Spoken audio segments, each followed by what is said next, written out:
good to see you again. Welcome to our 12th episode of Gargoyles Reawakening. As always, I am Carol, known as Guardian on the interwebs. I'm joined by Lisa, known as Talia Levid. Hi, everyone. And Cordova, known as Carell.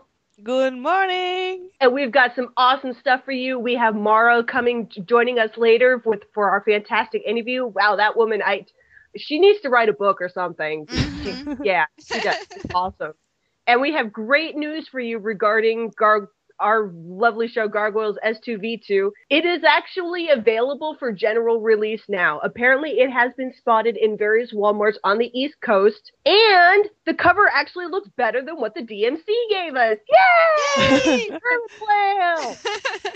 So we actually have a mission for our listeners, should you choose to accept it. Now, we know Walmart... not many people like going to Walmart. We're not asking you to actively go to a Walmart. But if you happen to be in a Walmart and you happen to be in their DVD section and you happen to remember, oh, Gargoyles Season 2 Volume 2 is out on general release now. I should see if this Walmart has it. Let us know on Facebook or in an email saying, hey, I live in someplace in the United States and my Walmart has it. We'll let you guys know where it's coming because although it's available on the East Coast, it seems, me here in California, I checked my Walmart a couple weeks ago and I haven't found it. So it looks like it's still creeping its way across the United States. And that goes for any store. If you see it in any store and you just want to let us know that it is making its way across, just shout out on the Facebook or on our Gargoyles Reawakening page. Yeah, because me personally, I very much prefer to buy it at my local Target than my local Walmart. I tend to agree, but I would buy it anywhere just to show support. I have to agree with that, too. Yeah. I was going to add on to that, actually, before launching into the next thing. Christmas is coming up, so if you don't know what to get your friends, and they're hard to shop for anyway, get them something they never knew they wanted, which is gargoyles. And in other news, one of the other Disney sites, Disney Afternoon Forever, they celebrated the 20th anniversary in their own way. They had a podcast that featured Greg Wiseman, and then it looked like they had a contest. So congratulations to the people who won their prize. I'm not on their page, so I don't quite remember what the gift was, but congratulations to you. And if you have time, check out their podcast. We'll make sure to have their link posted on our site. Yeah. I think that's it for the news. Really, yeah. As most people know, news, when it comes to news with Gargoyles, it's kind of few and far between. But hey, guys, you're more than welcome to tell us, hey, there's something going on in my neighborhood in like 2 weeks where people are doing stuff and Gargoyles is included. Just give us your news, guys, because we need that stuff too. We do. Come to think of it, there were probably conventions that we should have talked about, but we'll let you guys share your stories. We want to see pictures. Challenge accepted. Plus, we're only 3 people, so, Gargoyles, as we have seen, especially with the 20th anniversary coming up on October 24th, Gargoyles is a lot bigger than just 3 people. So the whole idea that it takes a village to raise a child, well, it takes a fandom to raise a fandom. To resurrect a fandom. Yeah, there you go. So we're all in this together, guys. It's not just up to us. It's up to all of us. So anything you want to tell us. Mm-hmm. Yeah. Yeah, if you want something shared out here, yeah, we'll share it out here. So just let us know. And in that case, I think we're ready to move on to the roar. Oh, wait. Oh, yeah, I got a roar, right? Only if you feel up to it. Let's see here. I've been, if anybody checked my Facebook recently, I had a run-in with senior diplomat Mubendi Straw. He did some great work for me. So we'll see if my lungs are up to it.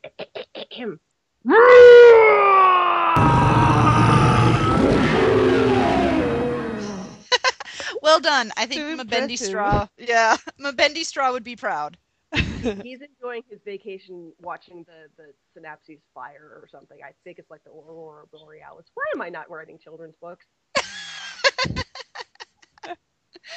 The Mubendi Files. I'm telling you. I think I have to take you up on that idea. Yeah, the Mubendi Files.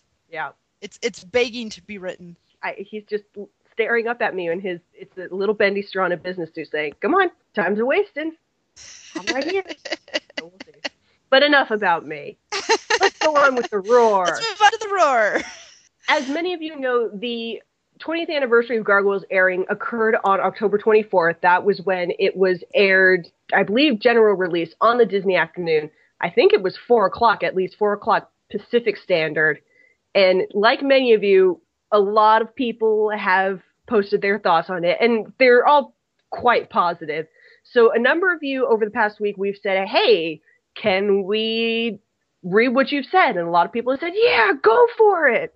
We were kind of hoping people would be using their own voice, but we understand it's a little difficult to get your voice onto video or audio and then upload it and then send it. So we get it. So and it's weird to hear yourself live sometimes. That is very true. Yeah. I'm just weird as it is, so I don't care. We have no shame. There you go. That's a good way of putting it. So for those of you who also have enough of a lack of shame, we thank you for giving us permission to read your testimonials, and we'll go ahead and start. So Lisa, take it away. Awesome. Well, first off, I just want to thank everyone who responded. I really thought we would only end up with just a handful. And due to some computer issues, I old school printed out every response that we got, and it's a good 6 pages. Now, a lot of them are just little blurbs, which are awesome too. But thank you. Thank you for your responses, and thank you for wanting to share them with us. You know, like Carol said in the news, it takes a fandom to resurrect a fandom. And I feel that that's exactly what we're doing, and truthfully, I don't think it ever went away, but it's just nice to see the responses, and it's nice to see everyone coming forward. So absolutely. And yeah. I know a number of people, I think, posted on their own personal corners of Facebook. Ladies and gentlemen, if you've done that and you'd like to send us your testimonials, we would be more than happy to look them over. If you'd like us to read them, we'd be more than happy to do that, because I know some of us who are more supposedly literally inclined did nice long posts on Facebook and DeviantArt because, you know, we can and stuff. So if you want to send those on, bring it. We want the stories. The stories are good. Yeah, and as moderator, if it wasn't on my response, I didn't include it just because I didn't know if you wanted it included. So I'm sorry if I did miss a few people. And I remember that some people that I'm following, they took the initiative to tell how they got introduced to Gargoyles, you know, at the October 24th, like like Brianna did, like Kythera did, and well, we didn't include them in our selection, I guess, but we don't forget them because they did. Yeah. They told their own stories. Yeah. Mm-hmm. Yep, that falls under the category. If it wasn't directly linked to mine, I wasn't sure, so I didn't include it. It is not meant to offend. Yeah. But yeah, nobody is forgotten. I just only included what was on our page. Right, it was more or less we were given the implicit permission because we said, "Hey, tell us what you want, and we'll talk about it, and we'll do it." Yeah. Excellent. So thank you for those of you who did respond. We really appreciate it. It's pretty cool. We do. Nice to see how Gargoyles has affected a generation. Really, it has. I mean. Yeah. You know, in my town, I'm not going to go too much into my story really because I want to share all these. But in my town, I really was the only fan, I'm pretty sure. You know, it was a town of 1,500 people, so there weren't too many to go around. And, you know, you'd have people who would watch the episodes, but you never had people to share your thoughts with or talk about characters. So it's always awesome just to see people come out and share their experiences. Yeah, and just the geographical impact for lack of a better term. I mean, I live on the West Coast. Carell lives in France. Lisa, you live in the Midwest. I mean, or Midwest? Yeah, Midwest. Smack. Okay, good. I'm not stupid. You're not. Just how many people and how many, even with just the geography of the stories are going to be different, and that's what makes it so, again, for severe lack of a better term, cool. I agree. It's very, very, very cool. Well, all right. Well, the first response I'm going to read is from lovely Lady Grey. She and I are friends on DeviantArt, and she's a pretty cool chick.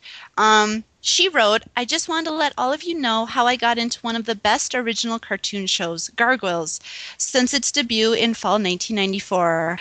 I was 12 years old, and I watched Gargoyles at 4 p.m. in the afternoon. At this time, I was drawing loads of gal OCs, and whenever I saw Goliath, it made me want to try my hand at drawing sturdy guys.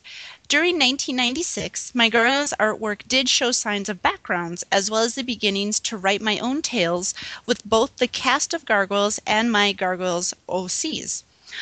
All of the Gargoyles OCs I have drawn reflect what I'm interested in, especially the episode where Goliath, Elisa, Maza, Angela, and Bronx go to Egypt, because that led me to draw my Thebes clan. Awesome! I know, right? And yeah.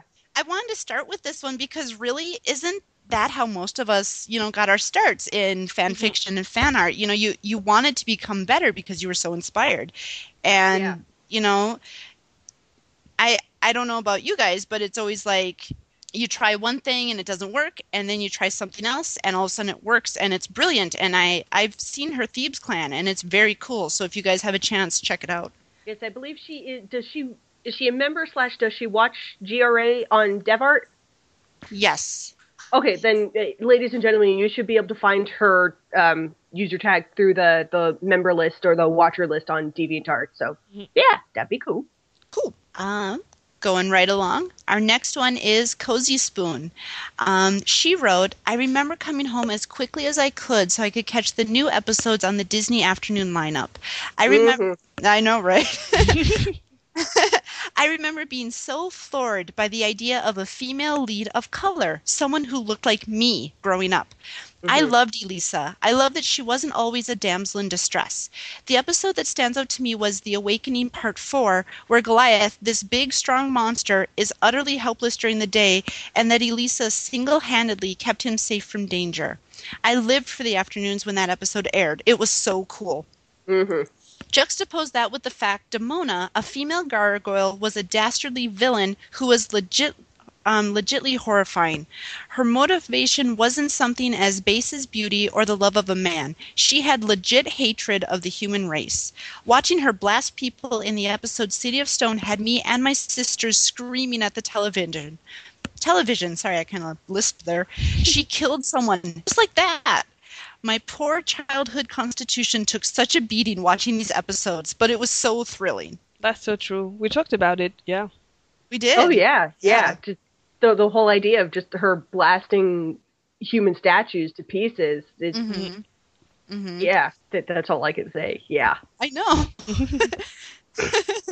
Gargoyles, you played with our hearts. Hitting people in the fields before it was mainstream. Does that make them hipster? I guess so, but in a good way. But in a good way. Yeah, it started the trend. I think a lot of things in the 90s started the hipster trend without knowing they were starting the hipster trend. Probably. Yeah.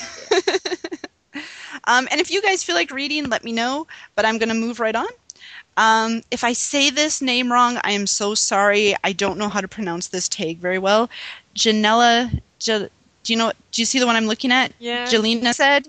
I think it's it. Yeah, Jelena said. I am so sorry if I'm saying this wrong. Please don't hate on me.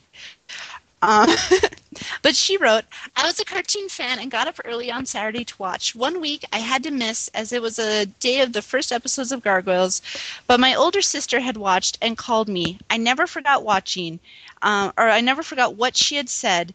It's like we had made a story together. She loves to role play like Shadowrun. And that time, and I'm always for dragons and dinosaurs, so I wanted to watch the next one forever and ever. I was totally crazy about it, but not so much as a friend of mine. She was counting minutes to the next episode. She and another friend want to get in on that story so much. So Gargoyles led me to my first steps in drawing comics. That's pretty cool. I have seen her pages. She has some very cool Gargoyles pages that she's creating right now. I'll put the link into our website. Yeah. Yep. Excellent. Fantastic. Cool. All right. 9x8. This was a very short one. I discovered it only last year after seeing fan art. I have loved it ever since. And I think that one's actually cool. I mean, some of these people have been fans since the very beginning. I sometimes think it's harder for the newer fans to come out of the woodwork and, talk about their experiences. And I really applaud you for coming out and posting that. Thank you, 9x8. Absolutely. Definitely. Yeah, I don't want to say we're those of us who have been there, quote unquote, since the beginning are like dinosaurs.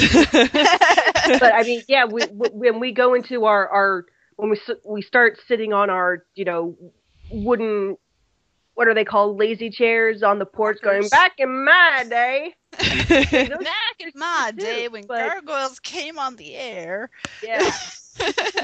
Another thing I realized with season 2, volume 2 coming out in general release and only being available for about $10, this gives us the opportunity, more so than ever, to reach out to people who are like, hey, you like Avatar, The Last Airbender. You might like this. And look, I have an extra copy because it was only $10. Here, take it. Christmas gifts, Hanukkah gifts, Christmas there you gifts. Go. You can combine it. All right, moving on. Fire Goddess 1997 wrote, I watched Gargoyles as a child. I remember being excited over how different it was in comparison to the other things I had watched. I had actually forgotten all about them until I ran into a piece of art here on DeviantArt. Gargoyles is really a wonderful series that I still love watching and now drawing. So she has picked it up. That's awesome. She's picked up drawing. I love it. Yeah, me too. Moving on, we have Radio Fiendify.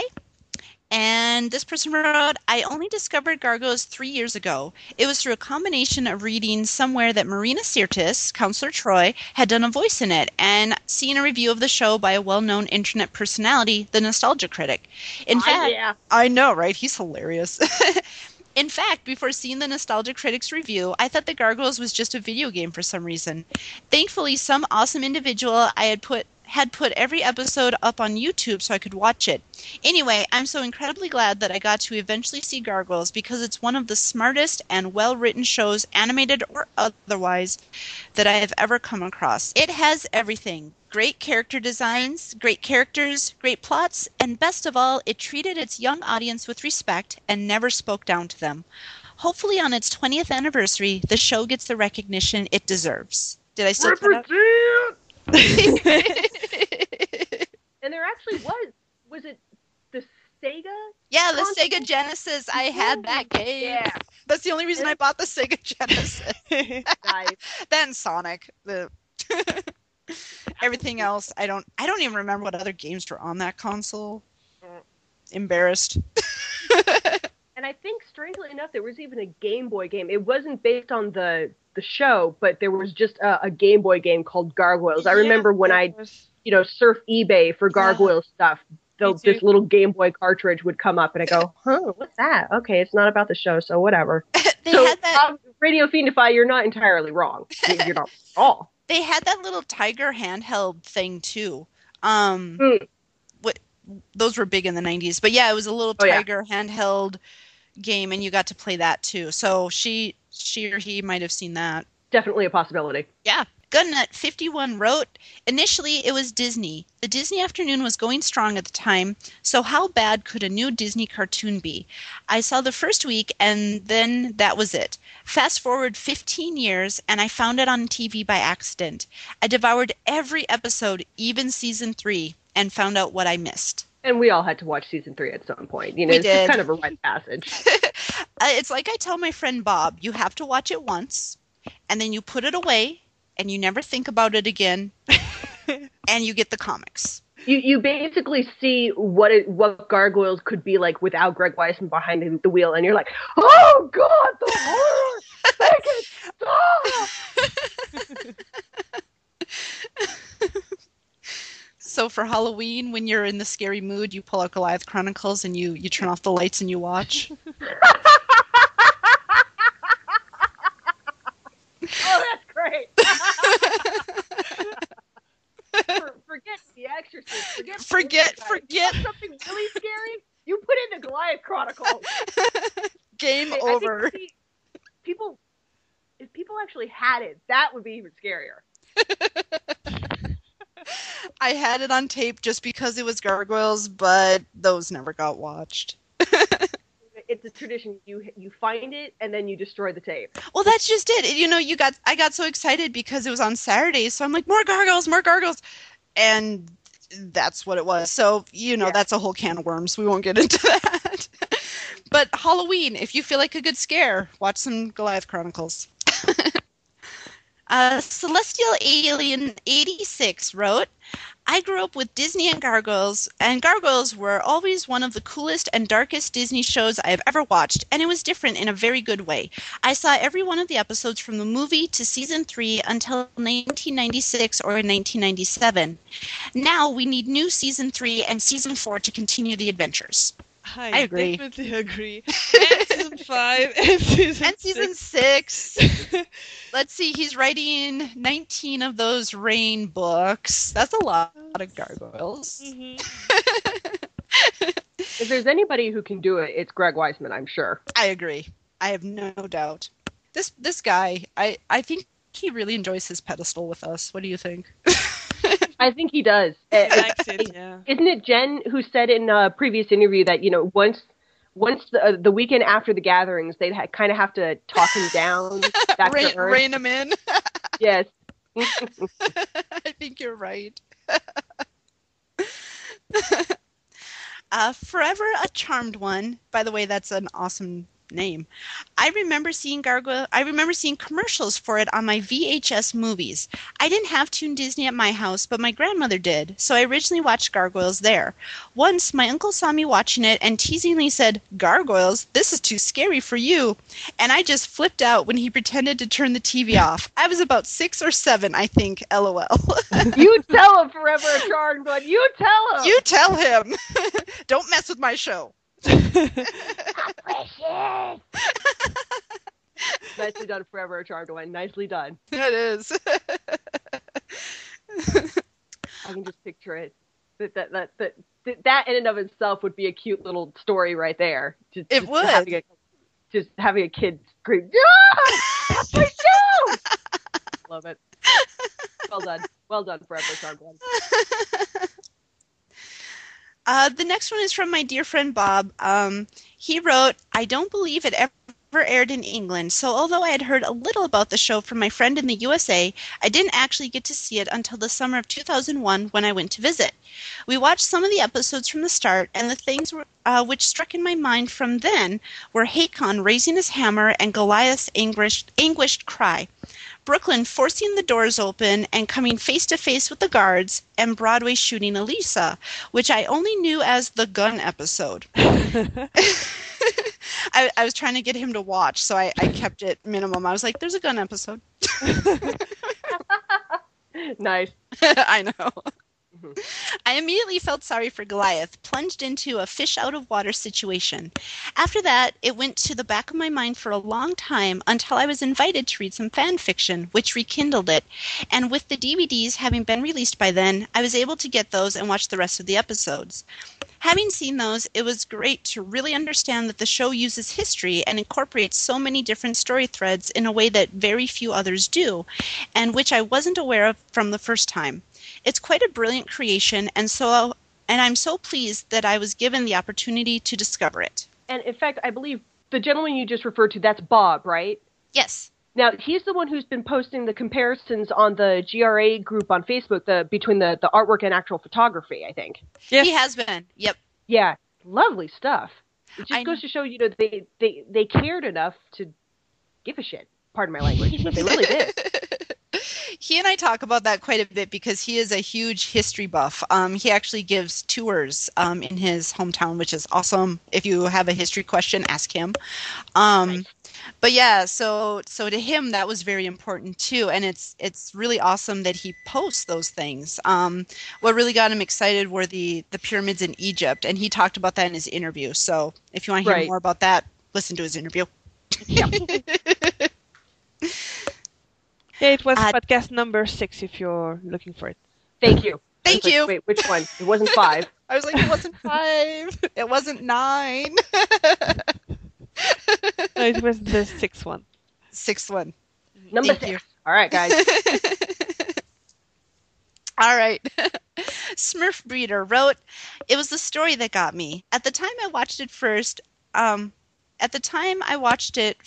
I was actually more interested in stuff like Sailor Moon and Lady Oscar because I liked those big eyes.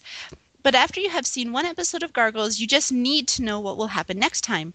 The plot is so carefully made, the characters are well explained and believable. I wish they hadn't canceled it, especially because I could never get my hands on the comics that showed how it could have gone on." Well, Smurf Breeder, if you are checking out your local comic shop, ask for a copy of previews. Every now and again, SLG will re-release the trades, at least for bad guys I know I've seen. So just keep an eye out, and I know I will keep an eye out whenever I see them. I go, oh, Galaxy of Comics, get me that. Or you can always reach out to someone in America who might have, I don't know if you're from out of country, so I apologize. But if you do reach out to someone, maybe in America, maybe you can arrange a deal to have them sent to you. They're out of publishing, right? They are not selling anymore. I don't think they are, but I'm sure people have maybe spare copies. I don't know. Do, yeah. I know I stocked up. And I believe, let me see that. Yeah, but you don't send things out. No. Actually, no, you are damn right, I don't. Not unless I have a damn good reason. Oh, wait, I do have a damn good reason. It's okay. I'm terrible, too. I'm horrible. I know. I still have those business cards to send you. Oh, that's okay. I still have your books to send you. Trade! And other people, please, send me an email. Miss Unashamed wrote, "I actually saw a piece of art, a collage, that featured Brooklyn on DeviantArt. I was really captivated by his design and did some digging. I discovered Gargoyles, watched the entire Canon series, read the slave labor graphic comics, and joined the fandom. I've been doing fan art ever since, trying to perfect my gargoyle anatomy." She has some cool stuff, too. If you guys go to her page, yeah. She's got some very cool stuff. She does art and she does fan fiction. Woo! Yeah, so check it out. Yeah. I need to properly comment on everything. I haven't commented on any of her stuff because I want it to be a proper comment, not just an awesome. But sometimes that suffices. Yeah. People like getting awesomes too. I agree. Dream Dragoness wrote, "I was watching the newly released Nightmare Before Christmas tape, and the Gargoyles commercial was on it. And then she posted the link to the commercial that got her into Gargoyles. So that's very cool. That's on our DeviantArt page if you guys are interested. It's a YouTube link." Cool. I'll have to check that out. Yeah. There are a lot of people who were introduced to Gargoyles with this commercial, I guess. Mm-hmm. Yeah, I think, did Jennifer mention it? I know Christine Morgan did, right? Yeah, there were some people. There were quite a few who mentioned it in the interview. Yeah. Right, that they had the Nightmare Before Christmas on VHS, and they're like, "Oh wow, look at this stuff at the end of the video." That's about it. Yeah. Yeah, pretty much. Carol, I have yours on here, but I'm going to save that for the end because I figured maybe you would like to read your own. Yes, I would. Or not read your own, say your own. Right. Yes, because it sounds better coming from my mouth. It will have all the inflections and tonal differences that I love to put in my voice. And it won't have my Midwestern accent, so you're good to go. Don't you know? All right. So that was on our DeviantArt page. I hope I didn't miss anyone. I don't think I did. But these are now the responses from our Facebook page, and we had a lot there too. So again, thank you. Mm-hmm. Moving on, we have Fumu Battleship. They wrote, "In college, I hadn't had as much free time watching television except some late night show called Space Ghost, Coast to Coast." I remember that. Cool. That's a weird title. It's like that was when Cartoon Network had just acquired a whole bunch of Hanna-Barbera licenses, I think, and they were like, "Let's just have fun with this stuff." Yes. Yeah. They made it like a talk show. It was like a parody talk show. Okay. Yeah. With cartoons, with animation. I joined the Gargoyles community by the time of the 10th anniversary. I had a lot of free time to watch it on cable. First time I met anyone into the show was in Las Vegas for the Gathering convention, which I attended annually. I love Gargoyles. And Fumu actually wrote twice. They responded to mine on Facebook too, and they just put, "I know how you feel. I feel like the time I was actually introduced to the characters was on Toon Disney. I love the characters. I had no idea what it was like when it was on afternoon television." It was definitely an experience. It was. Yeah. And it's funny how some people had Disney Afternoon and some people didn't. In my hometown, we did not. But if I went to St. Paul, no, we still had all the Disney shows. They just came on at different times. Like Gargoyles was on before school for me. I got an hour of it before school. Right? And then we had Rescue Rangers and Tailspin and DuckTales and Gummy Bears, but they played intermittently throughout the day on our Fox station. But yeah, when I would go down to visit my grandparents, they had Disney Afternoon, so it's oh my god, 2 hours of TV. So 2 hours of Disney cartoon goodness. Right? They sure don't make cartoon programming like they used to. They do not. They do I not. agree. Very sad. It is. It is very sad. Mm-hmm. But at least the school food is edible now. That's true. Lauren Dorchak Farrell wrote, "First time I've ever heard of Gargoyles was when I was watching a Disney VHS movie I just got and saw the trailer for it for the very first time. I was 13 also, and I was more intrigued at the fact that it was more like a suspense drama movie the way they portrayed it. I liked how Demona was before I knew she was a bad guy. Although I missed the second episode of Gargoyles when it first aired, I was still hooked and wished that it came more than just once a week. For me, it was the best series Disney has ever created in a long time." I all agree. Yes. Oh yeah. Little side note, did you guys watch the Nostalgia Critic when he reviewed the Disney Afternoon? Yeah, I think did. I've seen it at least twice. Yeah, right. But yeah, I think that he pretty much heralded Gargoyles, and after that, he pretty much ripped on all the other shows. It was prior to Gargoyles, everything was cool. After that, No. Yeah. Ethan McCoon writes, "Gargoyles premiered during a really rough time in my life. I was alone, homeless, and struggling to simply survive from moment to moment. Somehow I still managed to watch the show, and it gave me something truly precious at the time, hope." Oh, that's heartbreaking. It is. And, honestly, this is the comment that touched me the most, not just because of his story, but I think it rings true with everyone. Mm-hmm. Everybody who watched this show was an outcast in their own right. Mm-hmm. And it gave us that hope. It gave us that community. Definitely, yes. Yeah, if not necessarily, things will get better, you are not alone. Mm-hmm. You really aren't alone. You aren't alone. And you can persevere. As we can see, we have. So, Ethan, I salute you. I do too. Thank you for sharing that. It couldn't have been easy to share that. So I'm sure that took some cojones. Yes.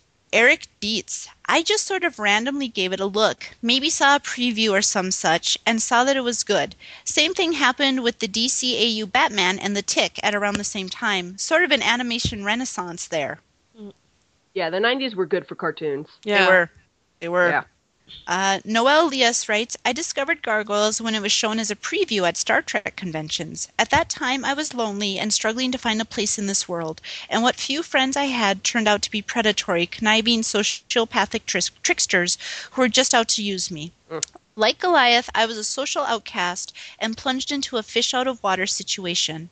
Not only did Gargoyles have amazing depth and maturity for a cartoon, it gave me hope. I also found many kindred spirits at the conventions. They let me know that I wasn't alone. The kindred spirits I speak of are not the typical developmentally stunted social retards you sometimes encounter at fantasy conventions, like in that SNL sketch with Bill Shatner, LOL. But they were real people from all walks of life who came together as a result of Greg Weisman's incredible creation." Mm-hmm. That's what we're talking about, yeah. Yeah, exactly. Danielle Ruiz writes, "I was about 3 when some national channel in my country started broadcasting it. It became my first favorite show ever and still holds the title. I had the luck that my mom videotaped it, so I watched it lots of time while growing up. But just this year, I started with the 3rd season. Still can't finish it." Wonder why. Halloween! Yeah. Turn out the lights. And have what is that silly game they have now? Five Nights at Freddy's. Have that music playing in the background.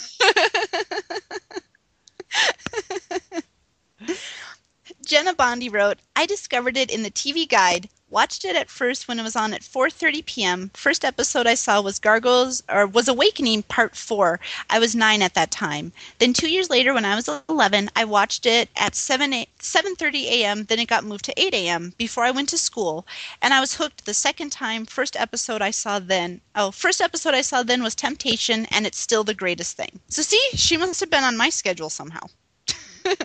Well, if I recall, I think Gargoyles aired at 4 p.m. Pacific Standard as well. So it was probably one of those things where it's like 7 p.m. Eastern, 4 p.m. Pacific. Yeah. Check your local listing.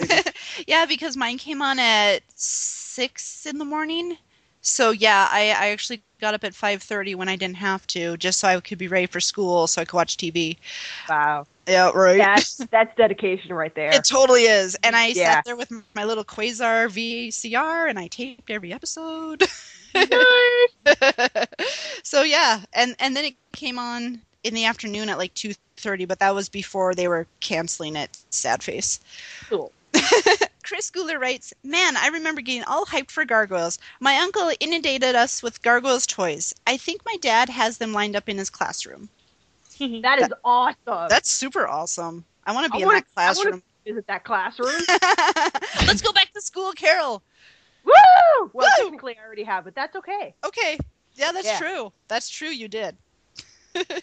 And then Andrew Charles Hager wrote, the first time I ever heard of Gargoyles, I was a fan of other TV shows in grade school and didn't think too highly of it.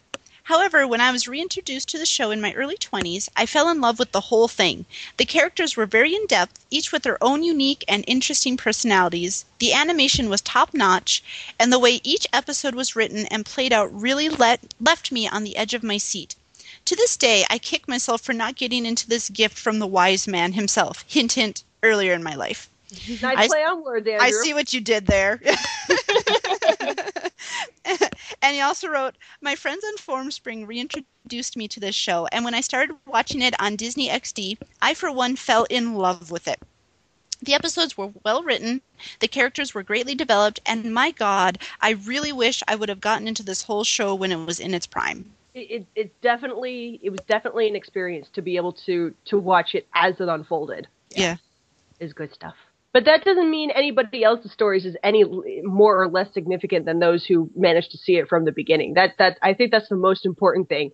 Everybody's story is significant. Mm-hmm. And it's your story. It is. It's your story. It's unique to you. It, probably has some very common threads with many of the stories that we shared, but it's still your story. Nothing will ever change that. And I really commend the people who want to come out and share theirs. Yeah, it takes cojones to just kind of get out there and say, yeah, Gargoyles really saved my life. Mm-hmm. It's some people think it kind of weird that a cartoon saved your life, but a lot of us it really did. Mm-hmm. And I think, and I know, I'm sure Mr. Wiseman knows this, but yeah, he yeah. Yeah. I apologize. I can't really think of what else I wanted to say about that, but it's just we those of us who have enjoyed Gargoyles and his other works, Young Justice, Gummy Bears. Thank you. He worked on Gummy Bears? He totally worked on Gummy Bears. I am such an idiot. And Jim. How did I not know this? Yeah, they wanted the original Gargoyles to be like Gummy Bears, and he was like, "No, let's make it, this and this," and he revamped the whole thing because it got shot down. I don't. And then he made it more serious. Right. I think that's how the story goes. All right, Greg Weisman. Now, as you can see, we're in a state of flux. We don't know what's going on, so you have to set the story straight. Come on the show and set our story straight. Yeah. I think that about wraps it up. I think so, too. Yeah. And that wraps up our responses. I don't know what else can be said except thank you. Thank you. And you're more than welcome to continue posting your responses. Just Absolutely. Because it aired, just because it had a one-day anniversary doesn't mean that the anniversary is over. We should always be celebrating it. Feel free to send us your testimonials, your stories, your ideas. We'll read each and every one, my friends. Definitely. Definitely, yeah. It's like the non-anniversary from Alice in Wonderland, you know? It is. Every day is an anniversary. Yeah. A very merry anniversary to you. Oh, to Gargoyles, my mistake. Well, to us, to everyone. Cheers. Yeah, I'll drink to that, yeah. Even though I don't drink.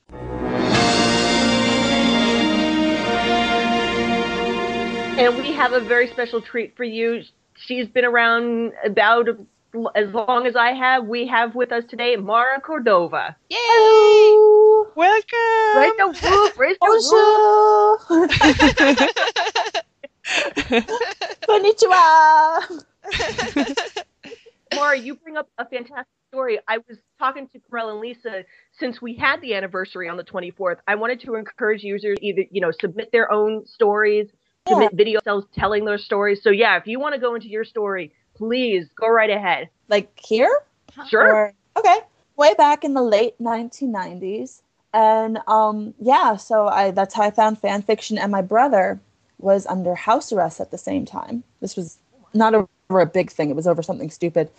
But we didn't have internet because of that. Because you had to have the phone line open, because we still had phone lines back then. I know. Oh my God. Back in the dark ages, And so I would write fanfic, and I would walk all the way from high school or our home to the public library, like about a mile away, uphill both sides, In the snow. And I would post there. There was one computer in the Brooklyn Public Library that had, you could actually post out as opposed to just, being able to read but not to upload. Gotcha. And that's what I did. And I did my Mystery Science Theater 3000 parodies with that, and a couple of those. Me and Sierra was doing the same thing at the same time, so I can't take credit for bringing that to the Gargoyles fandom, because I think we're not quite sure, Erin and I aren't quite sure who did it first, but it was at the same exact time, so we brought, Misting to the Gargoyles fandom, and I know that I was the one who brought incestuous lesbian porn to Gargoyles fandom. Because nobody was doing that at the time. Hey, if you've got to be original, right?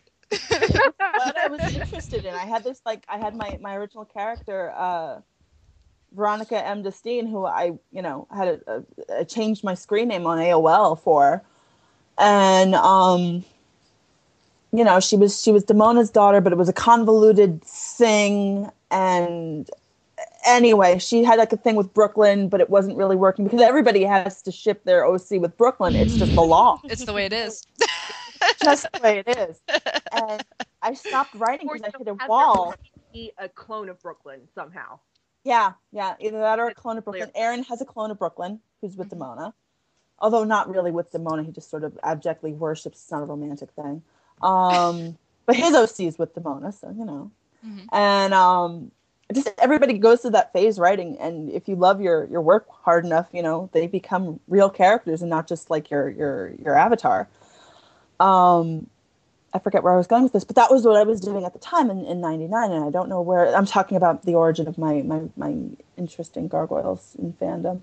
So I posted on the TGS forum. I don't even know how, but right.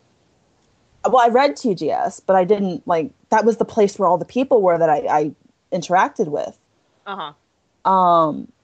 And so that happened. My first con was 2000, and somewhere after that, I wake up and it's 2014, and I've been in this fandom for that long. And it's really nice with both the 20th year and Last Convergence, because there was 5 years between the last gathering and that. Yeah, the final gathering was in 09. Yeah. 09. I was there for that. I loved that. It was so sad.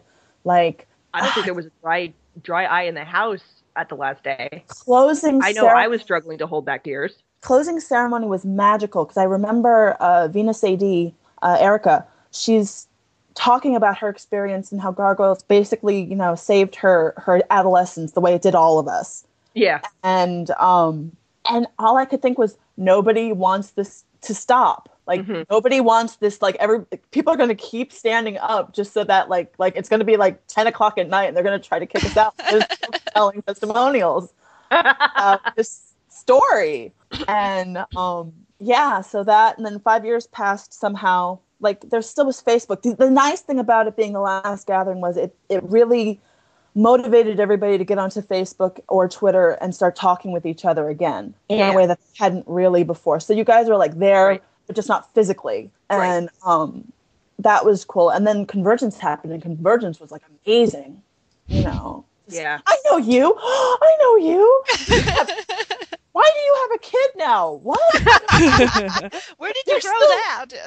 Aren't you 23? I swear to God, you were 23 the last time I saw you. It's just crazy. But yeah, like just what that show means to me, like professionally, like I get to draw for Greg when I'm bored because I can put it under the auspice of work, because it is work, because I basically I'm doing a lot of pencils for like gallery art for whenever relaunch finally happens. We'll just have the art ready. I'll be done. I won't have to do anything for like a year. But you know, this goes from being terrified, you know, oh God, there's guests. I'm just going to sit here in the corner and talk to my friends and not make eye contact because, ooh, scary, you know, that kind of thing. That's what happens when you stay long enough in a thing. They put their pants on the same way I do. Well, they eat their eggs the same way I do. That's the really cool thing. Like after a while, you're like, wait a minute, everybody's an amateur working on their fanfic. Some people get paid for it. Some people like conned like Disney to like let them do it, but everybody's just working on their fanfic. And then like once you like see that way, like the Matrix is something, then wow, you too. Here, I could take you and give you like frozen yogurt. There you go. Like there's no more, you know, there's no more fear of like that person's important. It's like, no, they're just trying to make a living. That's the difference. Mm-hmm.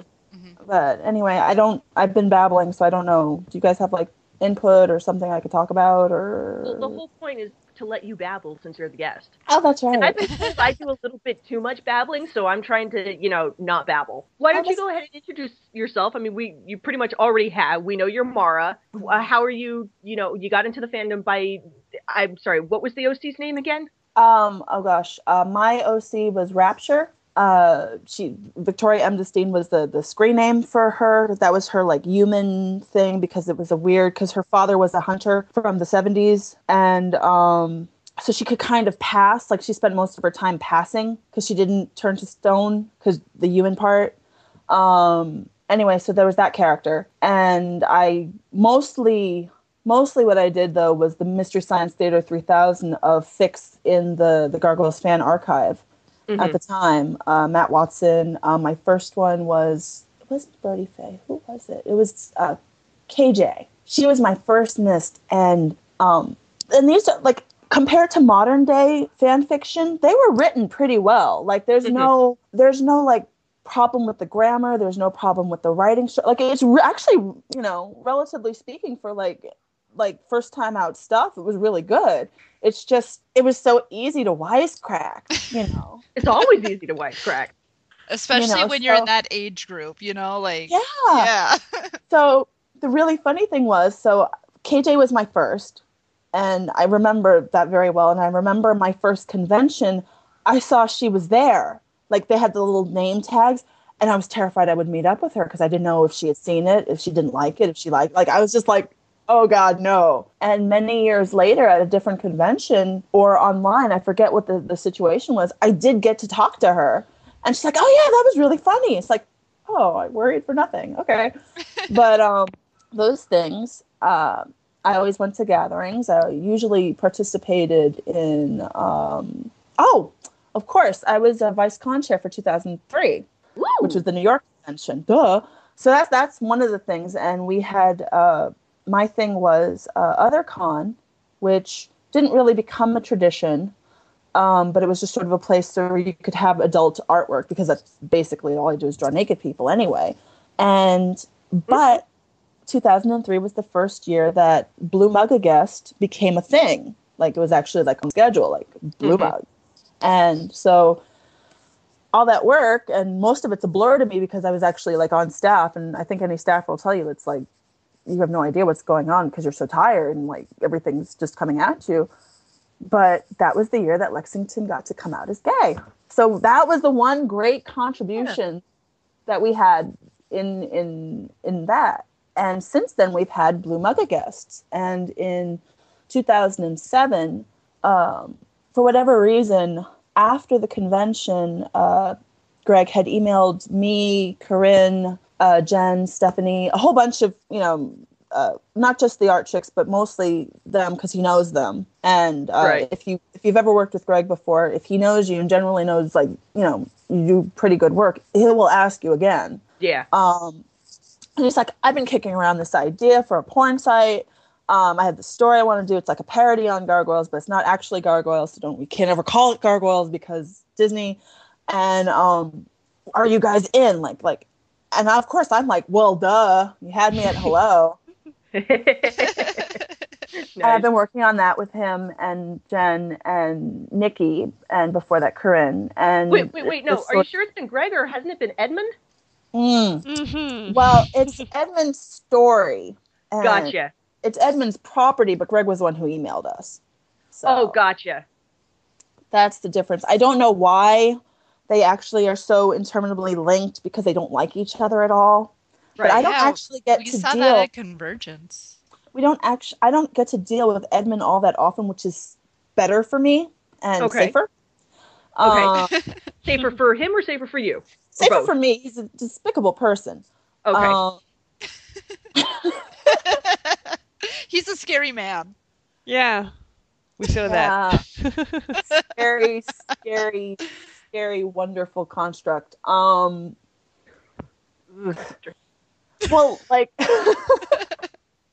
that's the thing. They are not the same person, and I will go to my grave saying that because there's certain things, like, okay, you're in a room. Just imagine you're in a room, and you close your eyes. You imagine you're in a room, and somebody will walk into the room and sit next to you, and you'll feel completely comfortable and like, hey, life is good, this, that, the other thing.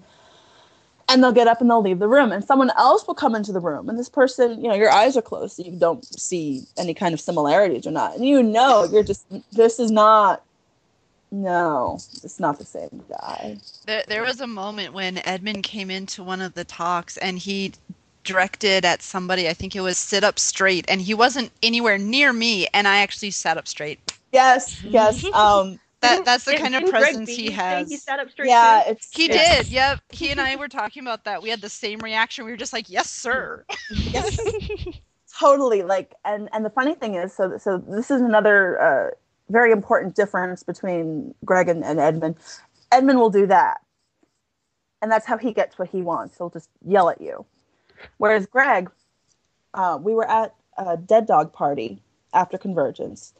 And it's mostly the staff from Convergence who are great. They're really nice people. And I hear quietly, almost musingly, Greg go to himself, I really want some pancakes. Just quietly. I want to go to Denny. Yeah. And then he turns to the lady who's the coordinator. I think she's the coordinator anyway. She's Wendy. She's an awesome woman. And he goes, I'm kind of hungry. It's late. I'm not sure. I don't want anything like a burger or anything. I'm kind of looking more toward the breakfast food. What do you think we should do? And she's like, we're going to Denny's. She sat everybody up. She had everybody out in 5 minutes. He never made a direct order or a direct, can we go to, like, he never asked the question, can we go to Denny's? No, he just made the simple suggestion, I'm kind of hungry. And all of a sudden this happens. And that's the difference. It's just this like amazing, like, I don't even need to ask. Can you help? What do you think? Love it. And perfect, waffles and pancakes that's his thing, isn't it? He likes waffles. He likes pancakes. He loves pie. He likes pie. Yeah, that's what I learned. Definitely, that's what's going out to everybody. If you want to, my stepfather makes great apple pie. Just bring it, man. There's going to be conventions. He's always working. Just bring him pie. We'll figure out a way. Life finds a way. Way to pie. Oh, cool. Life does find a way. Life finds a way. So Sorry. Yeah, I've totally lost myself at pie. Question? So, I know you were saying earlier you've been around pretty much since I've been around. Yeah. What year did you get onto the computer, get onto Netscape or AOL, and enter in that iconic word gargoyles into the search engine? That was 99. I got access to internet in 1995, but at that time I was in the middle of a Xena phase. My screen name at the time was Callistus because I couldn't get Callisto without the letters, and I didn't want like the extra numbers and letters, and that just was not working for me. I hear that. Yeah.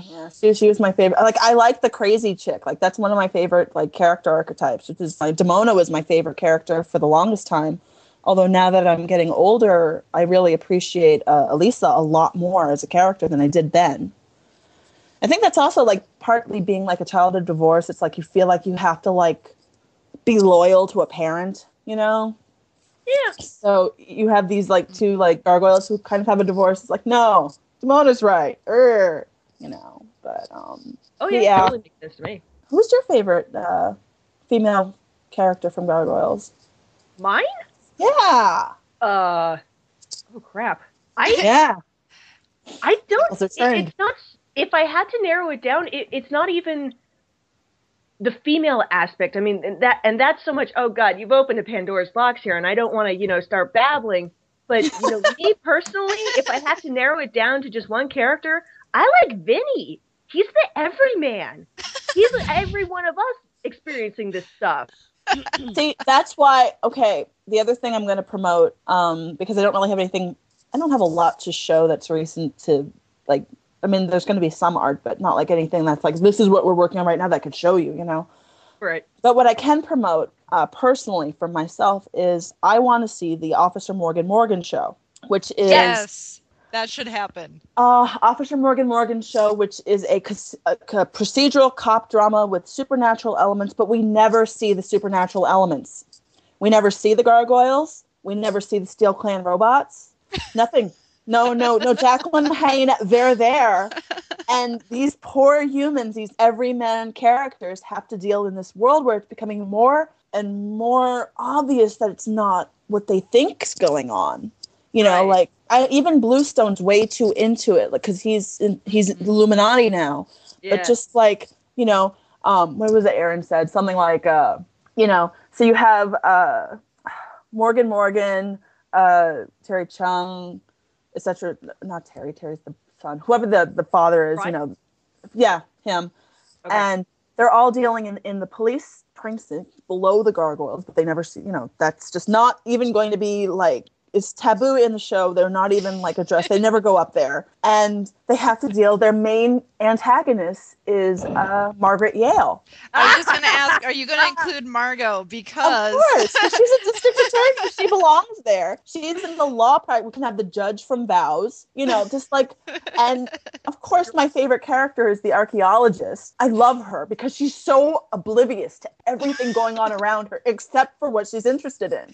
Like, she's like, oh, look at this artifact. Ooh, screw the men. It's like, dude, people are fighting. I could just see her waving her hand, like, take care of it, Jeeves. I'm busy.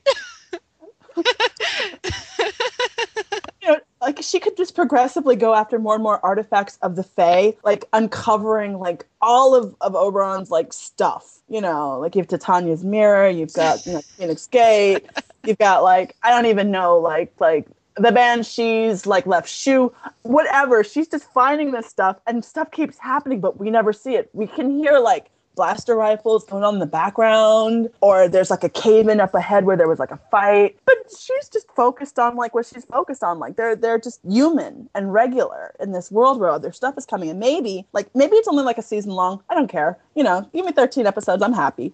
But but it could just be like this progressively getting to the point where there's what is it, end of Hunter's Moon when they're revealed?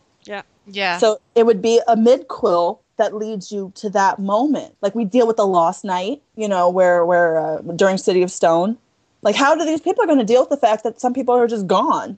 And there has to be statues left over. Like, Demona didn't smash them all. Like, I just would love this mundane world existing in this greater universe where crazy stuff is happening all the time. So that's what I'm promoting. Officer Morgan Morgan show. If anybody wants to write that fan fiction, feel free. Just email me, angelcarnivore@gmail.com. I'll be happy to read your thing because I'm too lazy to write. So, you know.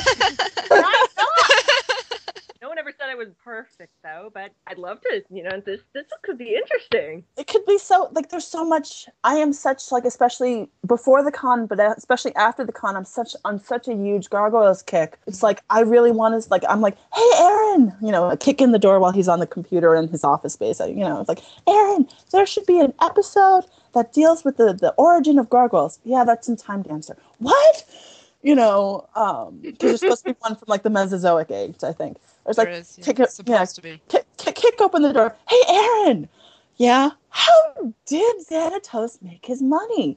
What do you mean? Well, he's in security. He's in a tech firm. Like, he also obviously had to diversify, but where did he get the initial, like, start? He had to sell the coin. Right, and so I have, like, this whole convoluted backstory for him in my mind that I'm just too lazy to write. But it'd be a great fanfic, Gimme! I just want other people to, like, read my mind and write them for me,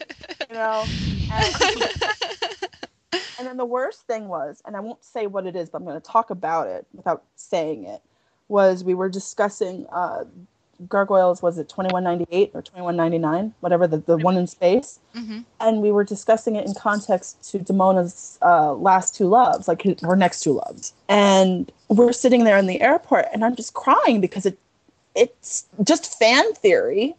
Like, it's not like, will we ever get to that point? Probably not. But I have this idea in my head for, like, how she gets to her hero moment where she decides to be a force for good. And it's just, like, heart-wrenching, So, just, ugh. But I've lost the train of thought again. I usually have, like, 3 things I can say before I've completely forgotten, like, where I began. So, there's that. In there. Yeah. Just gonna babble. But this, like, and it's so weird because what Aaron says, and I agree with him. Aaron's you've seen him. He's goateed. He has a long ponytail. He's my sweetheart. He's something else that Gargoyles has furnished for me. But join our fandom, meet your true love. Woohoo! Woo! So, like us, we've all fallen for Gargoyles. Do you remember how it happened? Because strangely enough, I don't really remember how it happened for me. I do. I remember the TV Guide article about Gargoyles. The one, oh my god, so that really exists. I really did read it. Before the show came out, it was talking about it. It was telling, and it's very good writing, morals, blah, blah, blah, blah. And I'm sitting there. The writer's boy, or kid, he says, it's a show about outsiders, right? Something like that. I had so that article really exists. Oh, thank God. You did not dream it. It happened. I actually think I still have it in a folder. Most of my childhood, I ripped it out. But I remember reading it and going, oh, I don't think I'm going to be into that. Because I have this weird thing where, and I'm old enough now that I see the pattern of it, so I either don't say it out loud anymore or I just accept that I'm going to love it. But I always had this like, oh, that's not going to be impressive kind of thing for whatever I end up really, really being into once I experience it. Like it was like that for the Lego movie. I don't know what this is going to be about. Guardians of the Galaxy? Yeah, right. I need a raccoon. Like, just, I always end up like, oh my God, that's the best thing in the world. And I always have the same dismissive attitude whenever it turns out to be really, really good. But so I remember that reader's, the TV Guide article. And I don't think I watched the first episode, but I was there for, I think, starting from episode 2. And when it first aired on the Disney Afternoon. Mm-hmm. And during the whole long slog through rewatching the Avalon tour because they didn't have enough episodes or they had that problem, whatever it was, I had to deal with my grandmother because I watched it over at her house. And because we didn't have TV in my house at the time because teenager stuff happens. Yeah. And we had a deal. If it was a Demona episode or one that I hadn't seen before, I could watch it. If it was any other character on the thing, and you knew because they had the preview, mm-hmm, you know, right. Mm-hmm. Previously on Gargoyles, let you know what the next episode was going to basically be about. If it wasn't, we would watch Judge Judy or the People's Court. Oh! So the two are kind of linked in my mind, that when I work on Gargoyles fan art, I listen to judge shows on YouTube. Did you ever tell your grandmother you hadn't seen one just so you didn't have to watch Judge Judy or People's Court? No, because, like, for some reason, even though the trio are amazing, I did not like watching their episodes. So, you know, like, I could kind of get away with watching The Green twice. I really liked MIA. Hound of Ulster was my favorite. Like, I wore a hole in my Betamax tape trying to, like, draw the Banshee from, like, you know, pausing it. 'Cause I taped onto Beta, because that was what, you know. That's what you did. Yeah. We always pick the wrong, like, format every time. But that was the deal. So I watched, and then, oddly enough, what was it, 95, I guess, where Goliath Chronicles came out. It was on Saturday morning, odd time of day, and I was not allowed TV at that period of time because I was a freshman in high school and I was not doing homework because homework is for wussies.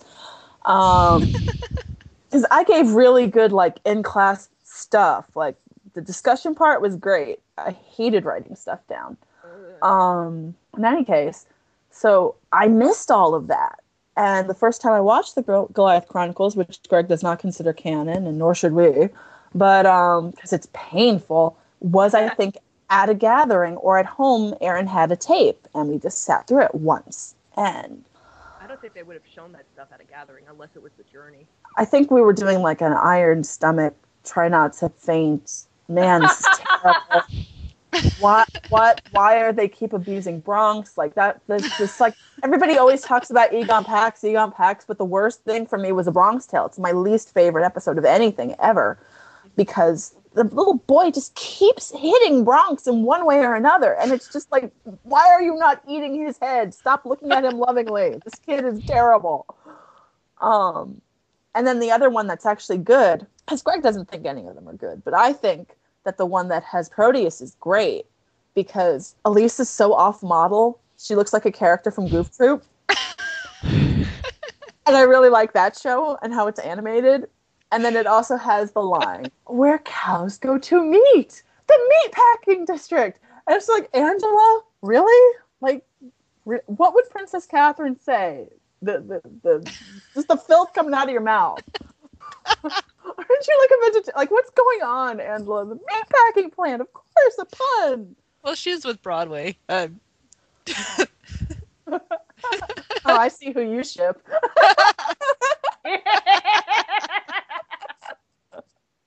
Although I felt that way too. But in rewatching over and over again while I do other mundane tasks, because it's my background, you know, music is judge shows, Gargoyles, and if I'm cleaning Event Horizon, because Event Horizon for some reason always makes me want to clean. But just you kind of get to the point where you're hearing it differently than when you did when you were a kid, and that's the other reason why I love this show. And it's really true that it was written on different levels to be appreciated at different times in your life, because me at like 14 or 15 totally was interested in other things than what I'm interested now in my mid-30s. Like I'm rewatching it and I'm like, you know, looking at Beth in a different way, for instance, you know, just how she interacts with her family versus how Derek does, or Elisa, and like the kind of racial undertones that are in everything, because it's a show about like social outcasts. Mm-hmm. You know, it's a show about the effects of colonialism and imperialism and how that affects the indigenous people of wherever. And like the symbolism is great, because where are our protagonists? They're living in a melting pot where you have to deal with all these issues. And you finally come to the point where it's like, well, I am of these things, but I'm this instead. Like, I have become this by my experience and by who I'm choosing to be, versus like what genetically I might be, or what, in the case of the mutates, like what somebody has inflicted upon me, versus, you know, like there's all these different, you know. And I thought it was really interesting that on the world tour, even though I disliked the world tour just because it kept me from more Demona episodes when I was like 15, you know, yeah, they constantly go to places where the same thing that he has experience with from Xanatos is happening. And it's slightly different every time, but it's either you need to embrace your heritage, or you need to come to a balance with the modern day. And those are like the two main like carry away messages for both of them. And I think, you know, as a show teaching children, it's really, really relevant, because especially if you're, you know, living in New York City as I was at the time, you know, and feeling particularly like recognizing that in self, even though I didn't have like the vocabulary for it until I was in my like late 20s, right, is just like this coming to termsness. Like the show is always about coming to terms. You know, there is no real winning against, you know, and even like Xanatos, who's this great antagonist, he's still like the son of a poor fisherman. He's not like your social justice warrior boogeyman. He's Greek, you know, like he's not even like there's no, okay, you know, Owen looks blonde hair, blue eyed, but he's a fairy. Like he doesn't even have a race.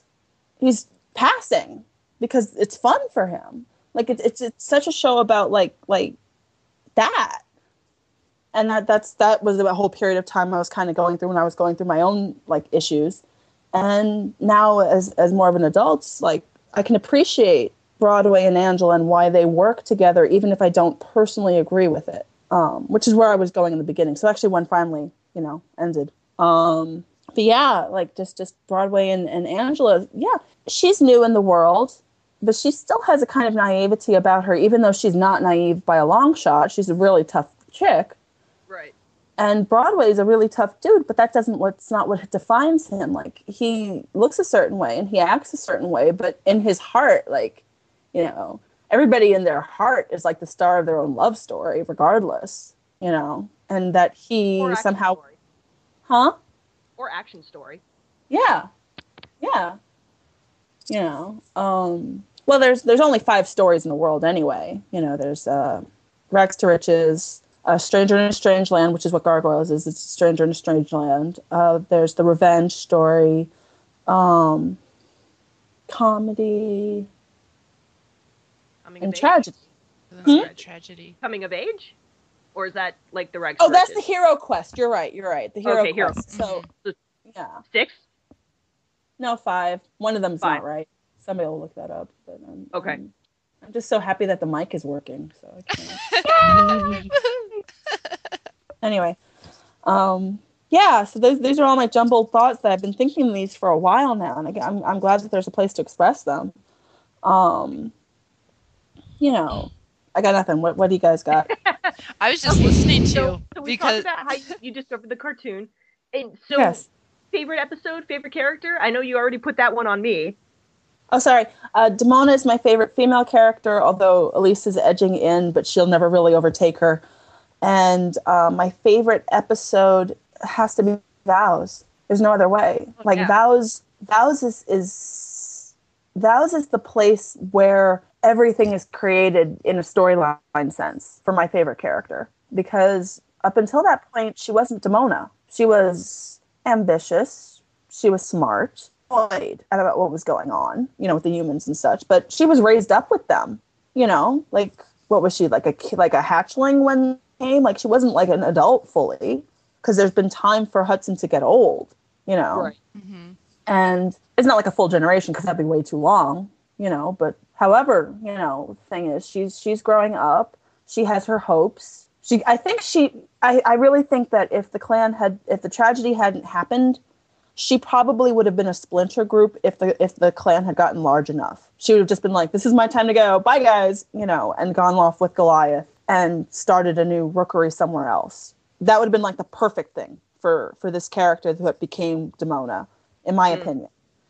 But that's not what happened, because she came to kick her own ass.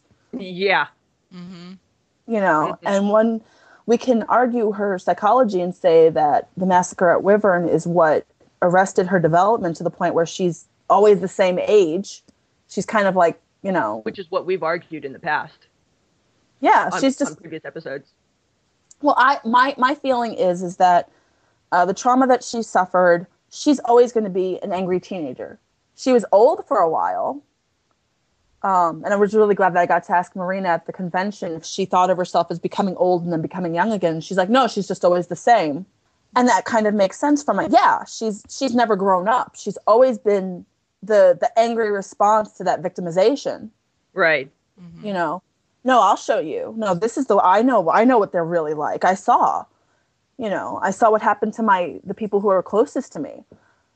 And I was powerless against them. So, that's why ultimately she always is going to fail in trying to destroy the world or humans in the world, because she's set herself up to be a 15-year-old who doesn't have power to rail against whatever's going on. She can do some damage. You could break a window, but she can't bring herself to actually take that kind of responsibility. She can't take the responsibility of her part in the destruction of Wyvern, which was betrayal, but she didn't do it physically herself. She was right. betrayed. She was the betrayer who was betrayed. But I don't think that that's the inciting trauma. I think inciting trauma happened earlier in Vows when she saw it before it happened. She's Sandra now, nobody's going to believe her. And the one person in the world who she would think normally would understand and who would comfort her, she's afraid to tell because she saw what he turned out like. Right, yeah. Well, slightly older version of my boyfriend says that to attend the petty jealousies in my heart, and I never need fear this day. Okay, this isn't going to happen. This isn't going to happen. It's all going to be okay. Yeah, but he didn't say like, oh, I'm so sorry. Or like he seemed okay with it because he dealt with it. Right. He doesn't know that. She's a kid. She didn't see him. She didn't experience him going through his grief during Awakenings. All she sees is, this is the worst thing that could happen ever. And you're telling me that all I have to do to prevent this is just to stay annoyed and not say anything. Really? And so, but if she hadn't chose what she chose, like there was this great fanfic, I forget who wrote it, but it was somebody fairly famous in fandom. I just don't remember which one. We're all so famous. And it was like a what if they hadn't, and they had died like of old age. And there were like generations, and I think something like maybe there was Avalon, maybe there wasn't, but if it was just sort of like, yeah, you would have had your time, you would have not been in your time, and that would have been great for you. But on the other hand, the space spawn are coming, and you're kind of important. So fate, if there's so much in motion that rides on Demona having made the choice that she made, what would have happened with Tajiro and the Gargoyles and Ishimura if the world tour hadn't happened? Like, there's all this stuff that's just tied into this moment. And there might have been stuff before that's like leading up to it that would make her feel that way. But in my opinion, and I'm sure you could do that for anybody in the series, other than maybe Vinny, who's just, a wonderful bystander, but because this is because this story is not a story, it's a history of this world that happened. Right.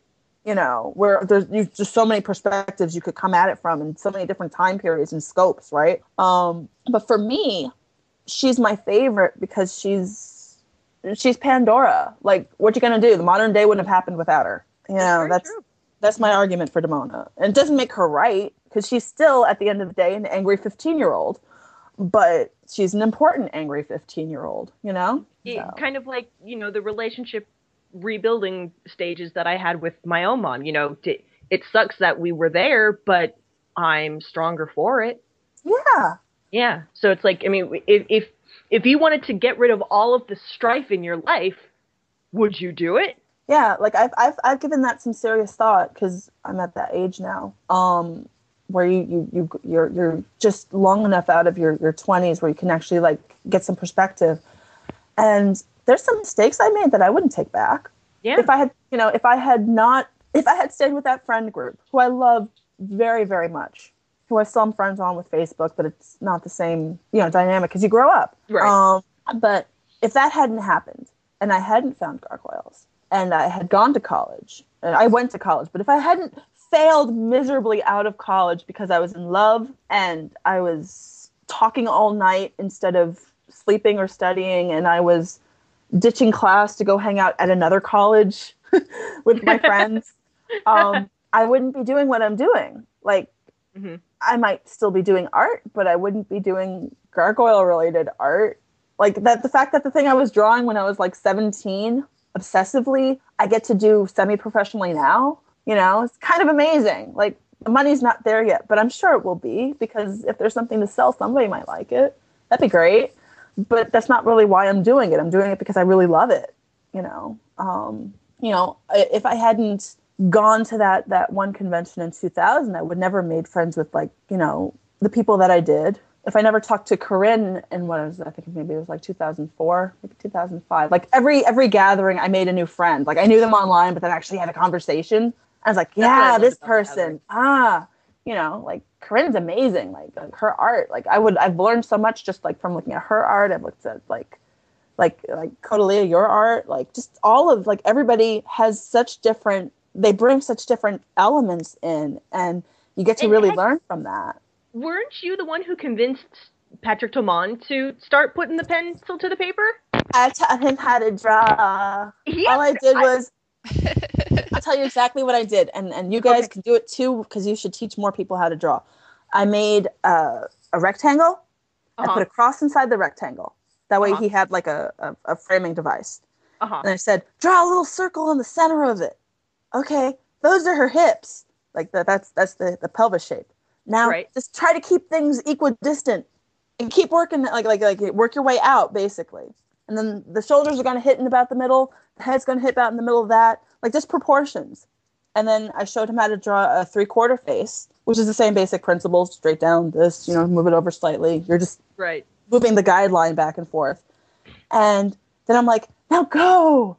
Here's some different colored pencils you can use, but you don't have to do this. And I showed him, like, okay, do it very lightly in the light blue for the rough. That way you have the general shape down. Okay, I like how the shape looks. And then you go over to go slightly darker, and then you do correcting in red. Like, that finger's wrong, you know.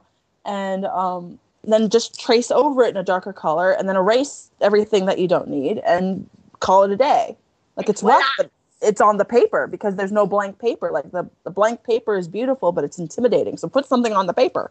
Did I hear that? And that's it. That's my little contribution. Just make a little rectangle, however big you want the thing to be. And a little cross inside it to show where the middle part is, and then draw away. It doesn't have to be right.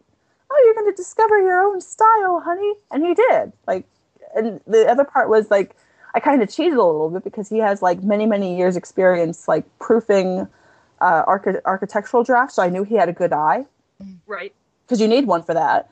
Right. And number two, he has amassed such a beautiful collection of art from other artists. But he has tons of reference to work from. So he did this himself. All I showed him was, like, one little trick to kind of get him, like, kick his butt and get him started. But he's everything else. That's just all him. It's amazing. Yeah, he's really doing very well. So shout out to you, Patrick. Very good stuff. Yeah, shout out to you, Patrick. Yeah. You went, like, his first drawing, I have it, I think, in my sketchbook. It was very much, I don't know, I'd say maybe third grader level. And he's, like, in high school now, and it's not even been, like, 6 months yet. It's been like, it has. Months? It's been phenomenal. Yeah. Yeah. So if he keeps it up, he'll find, like, a medium that works best for him. He'll finally get a scanner, and he'll draw on Photoshop, and then he'll get, you know, studio, and then, you know, like, he's gonna go through the journey, and it's just magical. And that's another thing I'd like to promote. It's like, if you're a writer and you want to draw and you want, like, art of your work, but you can't really afford commissioners, like, to do commissions, or it's not that high a priority, but you still really want it, learn to draw. It doesn't have to be perfect. Just put it down on paper. You can redraw it again 5 years from now. You know, just draw. Just draw. That's it. Like, it doesn't have to be good. You don't have to show anybody, but you have the idea down, and that's the important part, you know. Right. Or even better, you could do, like, a really rough thumb sketch of what you want, and then hand that to an artist, and then you know it's going to be exactly how you pictured it in your head. Ooh, after that. Yeah. Yeah, I'm bringing it down. It's all coming down today. All right. So, harkening back to I'm sorry, you were going to say something? No. That was a perfect. Yeah, come on. Bring it on. So, harkening back to our childhood days, I know a number of us in the fandom were members of, you know, the various clans that popped up. And I know there was Emanon, Mini Clan. I think there was the Can Clan, the Gargoyles. I'm sure I'm missing a whole bunch of others. But were you in on any of that, or were you kind of not in on that. I had a friend group. I don't think it had as strict a title. At least I don't remember that it does. I was really friends with, I still am, but my main hanging outy people is Aaron, Lenati, Revel, Eric Imambu, Spacey, people like that. And when I first began, it was Xenotrek, Coyote the Bando, and because I kind of ended up falling in love with Aaron, that sort of, whatever. And then after a while, I feel like I'm peripherally an art chick, like, hang out with them, stuff like that. Mm-hmm. But I wasn't like in the group originally, and they might feel differently. And I love them all very, very much. But for me, I've always felt more like a social butterfly. Like, I want to go and spend time with every group. Mm-hmm. Like, I don't feel like that's what I'll do at cons. Like at conventions, I'm just like, okay, you guys are great. You had a break in the conversation. Whee! And I go off to the next group until there's a break. And it's not, I don't have enough me's to go around, because I think everybody kind of has, like, you don't know what someone's going to say unless you're in the room with them, Right. You want to get it all. You want everything. You want to soak everything in. Yeah. Explode. I just want everything, and part of me, much like most of our fandom, has because we identified as outsiders, that's how we got into the fandom to begin with. Right. There's always that sense of, can I walk into this group? I don't know if I wanted. I'm gonna just put my toe in. No. Oh, it's way too cold. I don't know if they like me. And just generally, like, I go through that. I don't show it because I know, like, the logical, rational part in my head knows, hey, you've known these people for, like, ever. Yeah. You just sit here. It's okay. They don't need to say anything. You can just sit quietly if they don't want to say anything. All right. But there's always going to be, like, a part of me that's like, I don't know, am I part of that group? Am I part of this group? Do I belong? I don't know. Seems odd. I think even we all have to deal with that to this day. Yeah, seriously. Yeah. But Abby said she wrote this post on her Tumblr. She was at, I want to say it was either 2008 or 2009. It was the one in California. So it was, I think, 2008. No, that was Edmonton. Whatever year it was. It would have been, the ones in California were 01, 06, and 09. And then I guess it would be 09. Or no, it would have to be 06 because Aaron was there. 06 was Valencia. Yeah. And she's talking about her experience there. And I'm just thinking, I remember her. I remember her from that. I remember talking to her. Or and I talked to her later, like at this last convention, and she's grown into this beautiful young woman, just like so, she's the same girl, she has the same interests, but it's so wonderful to see her having like more blossom socially because whatever she's gone through. And right. I think for us as like a group, there's always going to be kind of family, but it's more family squabbling than anything. It really is. Yeah. It's like at some point you're like, well, okay, that happened in 93 when that happened, and that's why you two don't get along. Well, that's totally cool because it's like 2014 and I have no idea who any of you people are because you've gotten older and you're not using your handle anymore. And I don't even know what your real name is, so I'm just going to be sweet to whoever I'm talking to unless there's a problem. And that's worked for me surprisingly well. Fantastic. Hey, hi there, Sarah.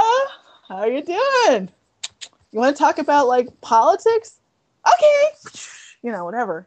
Or hi there, Ethan. I haven't talked to you in several years. How are you doing? Oh, you're doing that? That's great. Okay, and then there you go. It's one of those things where like I feel much relief in fandom knowing that I can just like be in the moment and say like all these people have been pre-vetted. I talked to them before at some period or other. I go with it. Okay, you guys are cool. Like that sort of thing. And that's where my head is at than I know I must have been at some point, but I don't remember if there was a name or if it was like a strict thing. It might have been for other people in the group, but honestly, I don't remember. Like, I don't know. Yeah.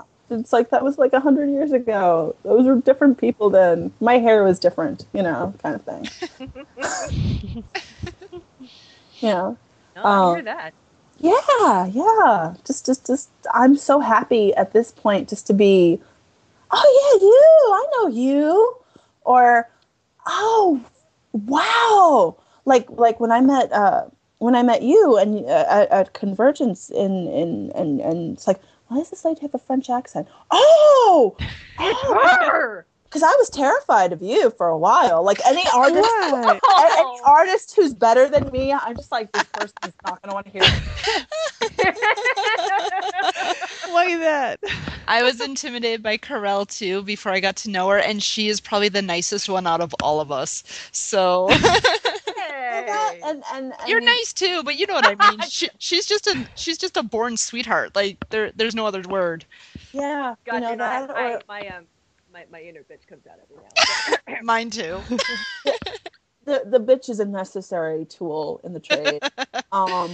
Yeah. You know, but for Lisa, it's like, Lisa, I don't know who that is. I wonder if they're new. While they're doing this Gargoyles Reawakenings thing. That sounds cool.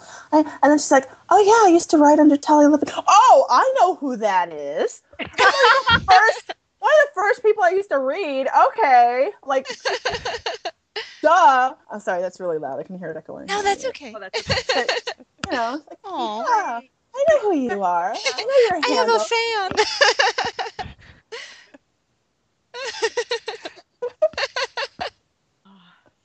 You know, and I think that if that they do another Gargoyles thing at Convergence, I am so totally there. I have been drawing them fan art of Connie.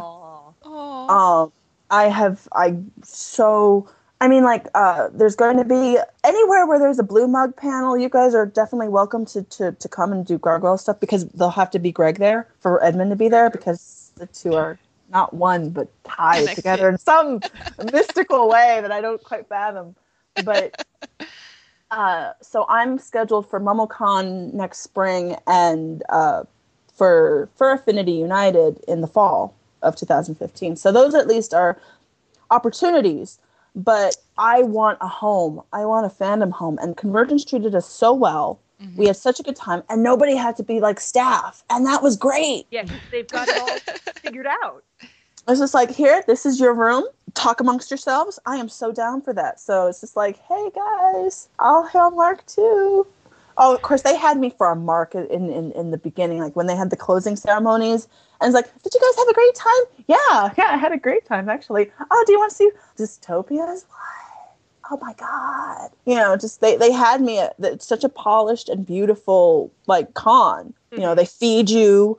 And there's coffee, but we didn't try. Like, I didn't know there was coffee till too late. Like I'm on the plane ride back, and I'm reading the con packet because that's what I'm used to doing. Is like on the way out. What? They had this? What? I didn't know they had that. I could have done that the whole time. Like, man, you know. Oh man. I am so like we know. Okay, so Greg needs to somehow be able to go because he's sort of our excuse. We don't really need him though. We could go anyway. We could. And he would be really hurt and upset if we did it without him. And I think we should go that route. We should just sort of agree, you know what? We'll talk to the staff. We'll have a thing. And if he can make it as a guest, that'll be great. But if not, you know what?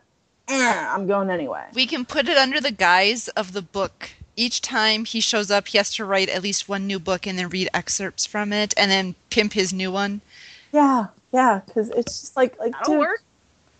I love him very much. He's like he's like the surrogate father we all never had, you know. But just some of us probably had great dads. But speaking from daddy issues, you know, just he's this wonderful person, but he just does not seem to understand. It's like, no, just go. I know you have 10 other conventions and all this other stuff, but your family needs you. You don't have to be a guest. I must go. My planet. If you want, we find what's your stupid per diem anyway? We'll Kickstarter it. I don't even care. It's just I need a home. All right, I need a con. Like there might be another place that's better, but I can't think of one. So yeah, you know, Nikki's pushing MomoCon, which looks great, and when I try it out, we'll see how that is. But we already went to Convergence. We were all there. It's right in the middle of the country. Nobody can complain because it's inconvenient for everybody. Except me.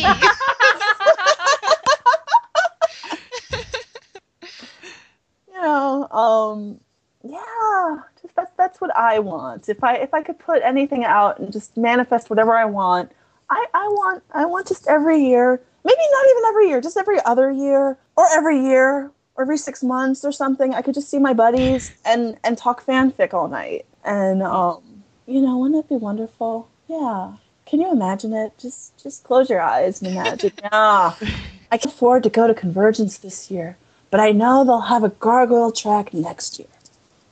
Oh, hey, suddenly I have $200. I can just burn it in my pocket. I know what to put it at. There you go.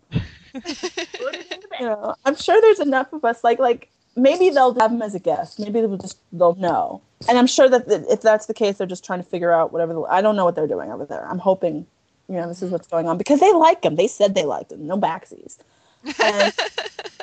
But we need contingencies because, I need to see you guys again. That's just it. And I guess I could go visit France, but that's really inconvenient for me. That's one person. Yeah, I have an open offer to stay on a friend of ours' couch in California. That sounds great, but that's still only 5 people. I need everybody. Your dad. Because I'm greedy. Yeah. Well, it could be worse. You could be greedy for money and I want all the money, but instead you just I want all my buddies. That's good. Buddies don't even get me wrong. Money is great, but all money it's just a symbol of time, and time for what? Time for what you really want, whatever your value is. Which is why I will pay $16 for a good piece of fish, but I will not pay $5 for a bad book. It's just not going to happen. You know what I mean? There's certain things. It's you don't have to be rich. I am not anywhere near that. I would like to be, just because I'd like the opportunity to it's hey guys, we bought a ranch. Want to come over and have the gathering over at our place? I would love that. That would be great. Freaking awesome. Wouldn't that be great? Everybody. The Gargoyles Gathering Ranch. That would be amazing. All right. So listen to my pitch for this. Okay. It would be somewhere in the middle, somewhere where the weather is nice when there comes con time. We can rent it out to non-con people for money to pay for it. But then when con time comes, we just go. And there's just enough space for I don't know, say 200, maybe 300 people tops. And then we'll just go and we'll sit on the floor, because this is what we all do anyway. We'll just sit on the floor and talk fanfic. And we'll have sketchbooks. And I don't know, we'd need a big TV for AMV showings. But that's about it. And then, it's man, what am I going to do this weekend? Oh, hey, people from my clan are over at the thing that week, just sort of have it be a thing. I could totally see that happening. I don't know how we would pay for it, but that's not my job. My job is just to dream. And someone else puts it into reality. I like that. Someone else is going to write those fanfics. Someone else is going to be like, hey, Disney, I've got this great idea for a show. It's called the Officer Morgan Show. What? Morgan? Did you know you said that twice? Yes. But yeah. So there's that. Well, my stepfather knows a lot about timeshares, so... Yeah, it'd be like a timeshare, but we need to get some kind of, non-profit status, because we're not going to profit. And, right. And just, I guess it would be under a club, so it would have to be BYOB if you were going to do that, but you don't really need to do that. Yeah, we just need a place that has, beds that are pretty comfortable. The bathrooms kind of have to work, but more often than not, there needs to be, panel space. Just room for a 3-track, how we used to have at the convention. Okay, here's your writer's track, here's your artist track, and then the other thing, costuming or whatever. And then the guests. And we could just pace it. What do you want to do this morning, Greg? Well, today I'd like to pitch my book. Okay, go for it. It could be so hippie and wonderful, I love it. Or we could get we could get the artists to all get together. There's plenty of people who craft and sculpt. So we'd have to we'd get some people to do casts for full bodies so that we could have gargoyle statues just in different poses on the property. Come on. You are so down. You're so down. Anyway. Shut up and take my money. Exactly. Because it's not the money, it's the experience that you want. Yeah. I just money would be great if it got me that, but then I would spend it on that. So, I don't need to hold on to it. But yeah, that would be awesome. And we've actually gotten better technology-wise. Like that was what Aaron was saying. We finally gotten back there. Ha ha ha ha. Aaron was talking about how he was talking about My Little Pony fandom, which he loves. He's a brony, and that's because of me. Because I was like, here, we have to watch this because it was off of I Can Ask Cheeseburger, and he's like, I'm not sure, and I'm like, no, you have to watch this. And then it's awesome. Anyway, so he has a tattoo of Demona on his chest, and he's actually been exercising to get bigger biceps so that he could put Twilight Sparkle on his arm. So that this is how much it's whatever. But he's griping. He's like, when we had fandom, we were like the beta fandom. We didn't have all this social media. We couldn't just like Kickstarter and 3D printing and all that. And I'm like, yeah, you're absolutely right. Like I really feel that we're one of those trailblazers because we were one of the first like property specific conventions. Like, right. I remember when the Aladdin fandom was like, hey, can we do one? Like, I don't know if you guys, I don't know can we do one? Sort of thing. And now they're just popping up all over the place. Yeah, we're going to have people over for the weekends. Like, okay, this is apparently like a thing now. Like, there's been like this paradigm shift that's happened sometime while we were blinking. So I really do think that somehow we can manage to get Gargoyles fandom into gold out of beta, just into like ready, I think you guys have been doing that in a big way by having the podcasts. I think that's great. Greg being on Twitter helps. And just and he has a Facebook page now. I know, I'm so proud of him. Poor innocent babe in the wood. I just really feel that way. Like we need to, as a group, well, more like individuals within a group, because some of us don't really work well in groups as others do. Like, you guys are great, but we just sort of need to be like, okay, how can we figure this out? Like, I started blogging recently. I haven't gotten to Gargs yet, but I'm sure it's going to have to come because it's such an interest in my life, Mm-hmm. I have a Facebook page for my thing, and nothing's on there yet because we're still early days, but like, it's time. We're the grown-ups now. We got to figure this stuff out, and then who knows? Maybe they'll start a reboot. Maybe no, I don't want to reboot. I don't want to watch Journey ever again. Like, I've already experienced it like twice, and then Awakenings I've experienced twice. Once in the regular show, and then once also in Tengu, because we have to start from the beginning. Mm-hmm. And I've spent so much time penciling that I just don't want to deal with it ever again. So it's like, I'd rather not start at the beginning. I want to start where we left off, or somewhere more present day, but going back, and then start like whatever, like however they need to do it structure wise. But I'm ready, Yeah. And I really honestly think that it's coming. I think that the technology is far along enough in CGI that we could have a movie that doesn't look dumb, that actually looks like how it should look.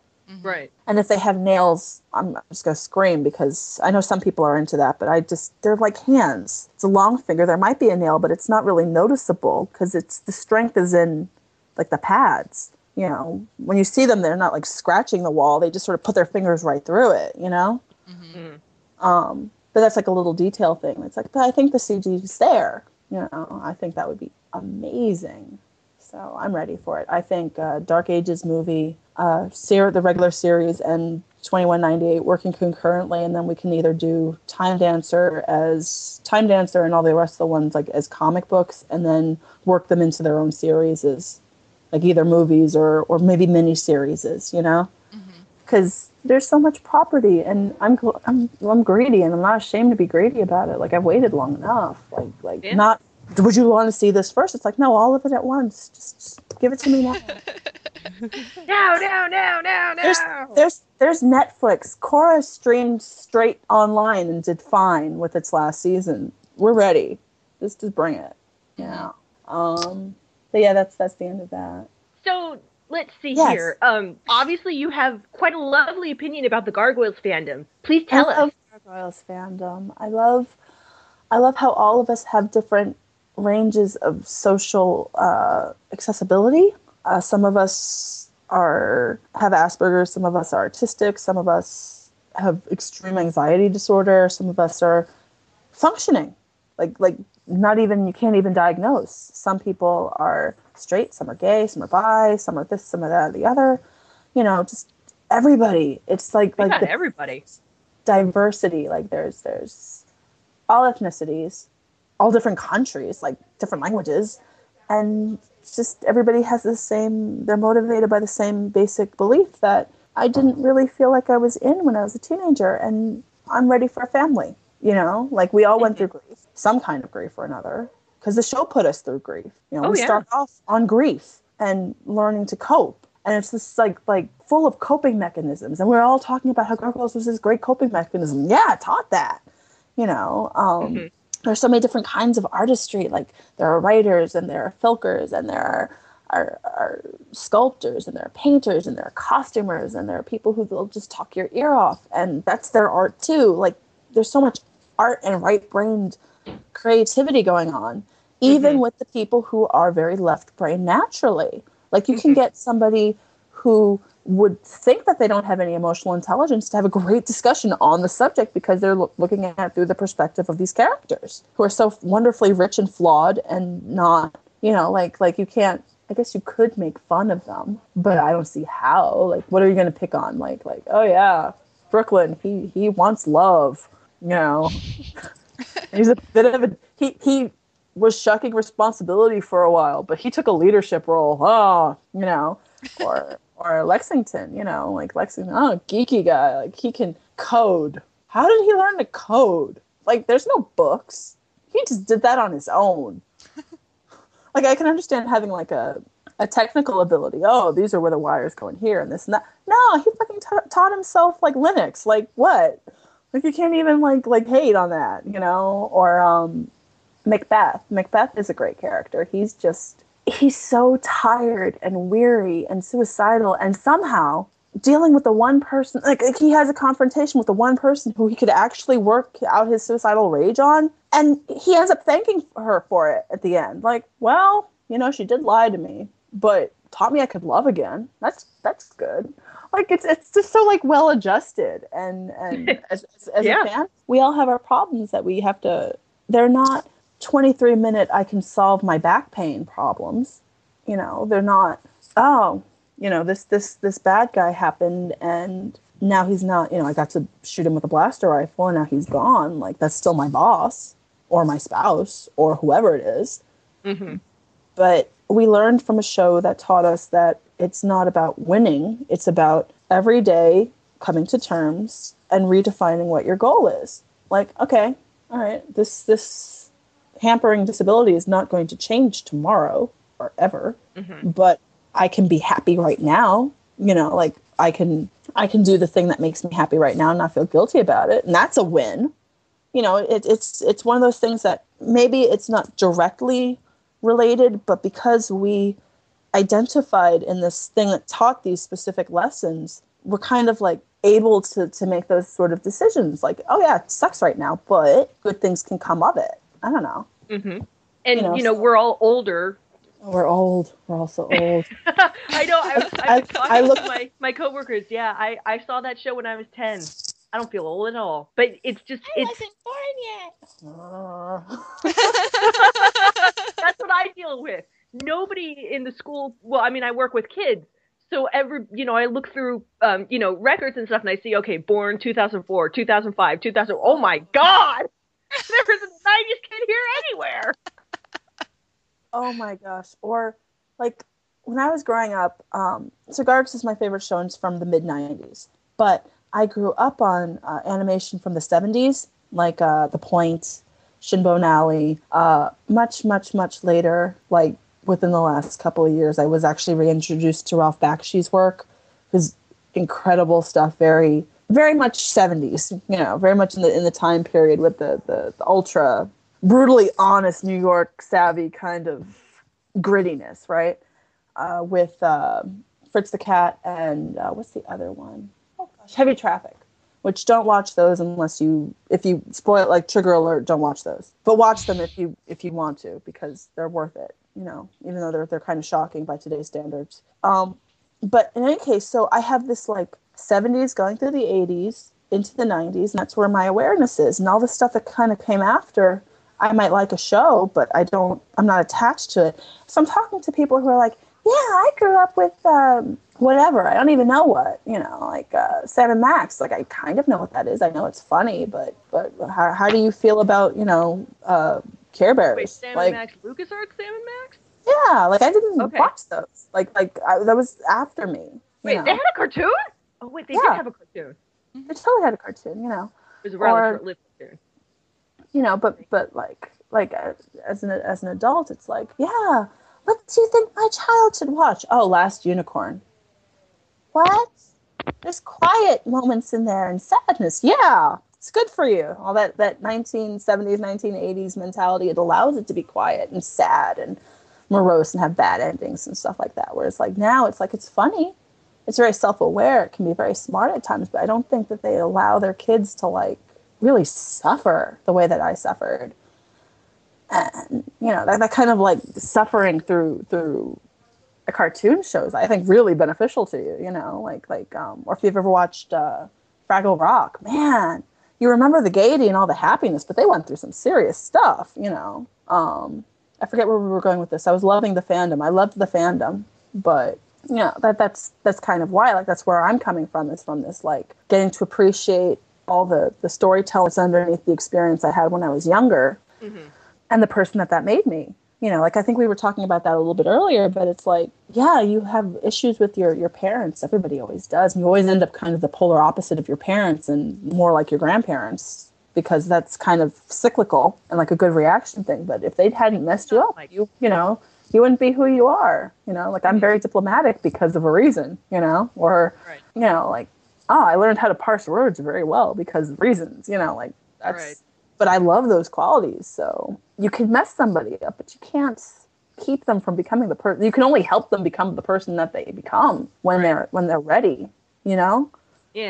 Yeah. Which sucks, because I'd rather nobody suffered, but the specific ways in which you have to go through that, through which you're put through the crucible, through the put through this crucible of difficulty is what shapes your resolve and what shapes you when you shine. Right. Yeah. Yeah. Yeah. So for all the crap that I had to deal with for quote unquote liking gargoyles as a child in school, oh my God, I wouldn't trade that stuff for the world.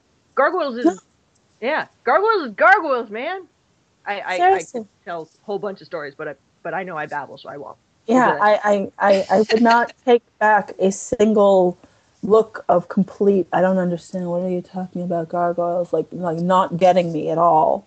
Right. I would not take back a single one of them, because the people that I know, my friends, you know, like the people I watch on Facebook, oh, I really care about her. Or, I was really nervous about meeting her. I don't really know her as well as I'd like to, but I can hit, like on her post. I feel very close to them, Mm-hmm. And these are the people that I know through this thing, because their artwork I liked, or because their story I really liked, or because they had a flaming argument that I agreed with what they were saying. Like, it's just, it's like the self-expression thing that happened with just being there. And I don't know how it is in other fandoms, because I like a lot of properties. I like a lot of shows. I have not loved the way that I have loved in this fandom. It's just, I don't think I have it in me, which is weird. Cause I wouldn't argue that it's not so much that we don't have it in ourselves to love another fandom, but the fandoms don't have that connectedness, that familial quality. And I mean no disrespect to any fandoms out there where people think they do. If you do, fantastic, more love to you. That's your experience, exactly. That you can never take away from anybody. But Grant, I don't see that like in a Transformers fandom. I consider myself a fairly big Transformers fan. I don't really see that much in the Team Fortress 2 fandom. Granted, Team Fortress 2 is a completely different genre, but you're killing people and stuff. But yeah, people die every day in the Gargoyles fandom. I mean, not the fandom, but in the show, people died all the time. But they didn't respawn 20 seconds later. No. Yeah. Except for the Archmage, because he's living a time loop where he's dead, but he's not dead. But he's dead, but he's not dead, which is hell, I think. Yeah. Like, that's your punishment. Eternal hell in a time stream. Yep. Don't mess up this time, idiot. Don't mess up this time, idiot. You can see why he keeps getting like progressively meaner and meaner to his previous self. That would be interesting. It would be confusing and convoluted, but they would save on animation if they just like had one episode that was just a time loop. And eventually we'd have to get out of it somehow. Like, that could have been you or whatever. But just to have it like, this is the first iteration. This is the second iteration. Are you tired of this yet? You'll be soon. You know, kind of thing. They could take cues from the people who brought us Back to the Future. Okay. Wouldn't it be ironic if, like, Time Dancing Brooklyn had to save Time Looping Archmage? That would be wonderful. Someone write that fanfic. Write it now. You know, just because he hates the gargoyles so much, and then Brooklyn's like, I hate you too, but here I am. This is my journey for this time. I have to save your ass. You are causing a hole in time. I need you to stop. Just right. Come with me if you want to live. And you know he'd say that. You know he would. Totally say that. The other thing is, okay, so we have future tense, and I love future tense because it's prophecy. Yeah, he might mess around with Goliath a little because he's trying to get the gate, but it's prophecy. It's real. Like, one of these, something is going to happen. This is maybe not the same exact form as it's coming, but these things are true. And just like Lexington. Why does Lexington become that way? What is it that sets him off this way? Why did he have to be this way? You know. But recall that, especially with Mask, was it Mask or Bash? Or was it both? In the SLG comics? Yeah. We are given the suggestion that it might not be Lexington. It's Brentwood. Yeah. True. Which is still technically Lexington because clone. Yeah. True. But, you know, the whole scene where Lexington grabs Brentwood by the shoulders and goes, dude, you're making me look really bad right now. Oh, gosh. Have you seen, you probably have you seen Demonetania's thing with Thalog and Sherry and Brentwood? Brentwood's kind of... I love that. I've read through some of those. They are fantastic. See, that's my Brentwood, you know, that because we have them, but we don't really like. Anyway, because I've read the comics, but it's been a while since I've gone through them. But that I just keep looking at over and over again, you know. Brentwood love hunting. You know, and then there's other people that he doesn't want to deal with. Like, he doesn't deal with Thalog at all in that. Like, oh yeah, he died. Yep, not gonna talk about Thalog at all. Like, well, why was he on the side of good or evil? Like, he didn't mention. Like, I don't know. These things. I forget where we were going with this. Because I got caught up now thinking of poor Thalog. Poor innocent Thalog, most human of us all. He would never see himself this way, but he's a real victim of circumstance, isn't he? Like, just there are three dads, the one with the uncontrollable rage and physical strength, that would be Goliath, who could have shown you some kind of, you know, but didn't. So you feel rejection primarily from Goliath, which is why he hates him so much. You're instructed, your software is basically instructed by the guy with delusions of grandeur, who somehow made his delusion so strong that he made it work because he's just a functioning sociopath, you know, who you're just trying to live up to his standards. That's all you're doing. You're not really being evil. I mean, this is what you were programmed with, right?